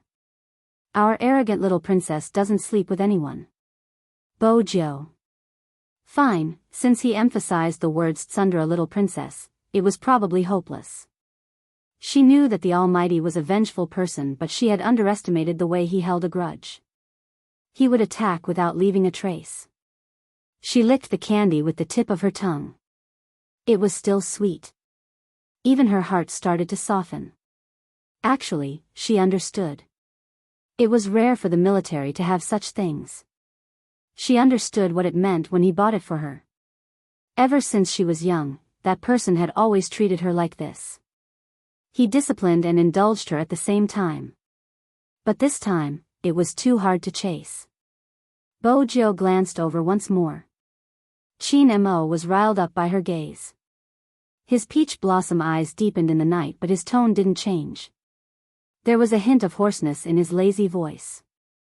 Are you thinking of not being able to get off the bed tomorrow? No, it's just a little cold. Bojo wasn't lying. The military blanket was too thin. At the border, the temperature difference between day and night was huge. Moreover, this military unit was originally in an uninhabited area. After autumn, the nights were even colder. If it wasn't for the deal with Boss Tang, she would have come to the military camp. She probably wouldn't have been able to personally experience how that person had lived for many years. The favored son of the heavens, the grandson of the Qin family, had a different attitude after putting on the military uniform. There were too many people here who could live as they pleased like ordinary people. But they chose to stay, stationed at the border where there weren't many resources. In order to protect that line, they could endure anything. Just for the people living behind them. When they woke up, they would see the hustle and bustle of life. In this world, there were many types of love. China's soldiers were mostly silent and hard, like the snow in the Kunlun Mountains, never melting. They stared at this place as though saying, I hope you never see the smoke and flames of war in this lifetime. Perhaps, the people here didn't even know. That person, he should be standing in the esports arena, shining brightly. That was what he loved the most. But, in order to better protect this land, he even threw away his favorite things. Bojo looked at the cold and tall figure. Her chest seemed to be filled with something. No matter what she had experienced, no matter how many things had happened, she probably couldn't forget that even at such a time, that person would still take the time to buy candy for her. His thin lips curved into a smile. He felt that the tip of his tongue was exceptionally sweet. He pressed it against his canine teeth and lifted the military blanket a little. At the start, when he heard that she was cold, Qin Mo didn't intend to care. The military was like this. If they couldn't adapt, they should have left long ago. But when he heard the rustling sound of the blanket being lifted for the third time, Qin Mo got up from the ground. Qin Mo got up from the ground, reaching out to hug the person on the bed through the military blanket. Bojo was still lifting the blanket. When she glanced sideways, she saw that ridiculously handsome face. She wanted to hug him back. Qin Mo looked at her and said slowly, there aren't any protective measures here. Are you going to wait until I can't take it anymore before you can settle down? That kind of voice sounded cold. But the meaning in her bones made Bojo pause. She didn't move. After getting the effect he wanted, Qin Mo wanted to close his eyes even though his entire body was burning. But he didn't expect it. The youngster lifted the blanket and covered him. Her good-looking face was still a little embarrassed. Her fingers were already pressing on his belt. When she looked up again, her exquisite and beautiful shoulder bones were exposed due to her movements. It was like a drug, entangling her. Why do you have to endure? I can help you. You're tuning into the Dreamy Love Stories YouTube channel. Don't forget to subscribe and join us on this journey to catch the most captivating stories.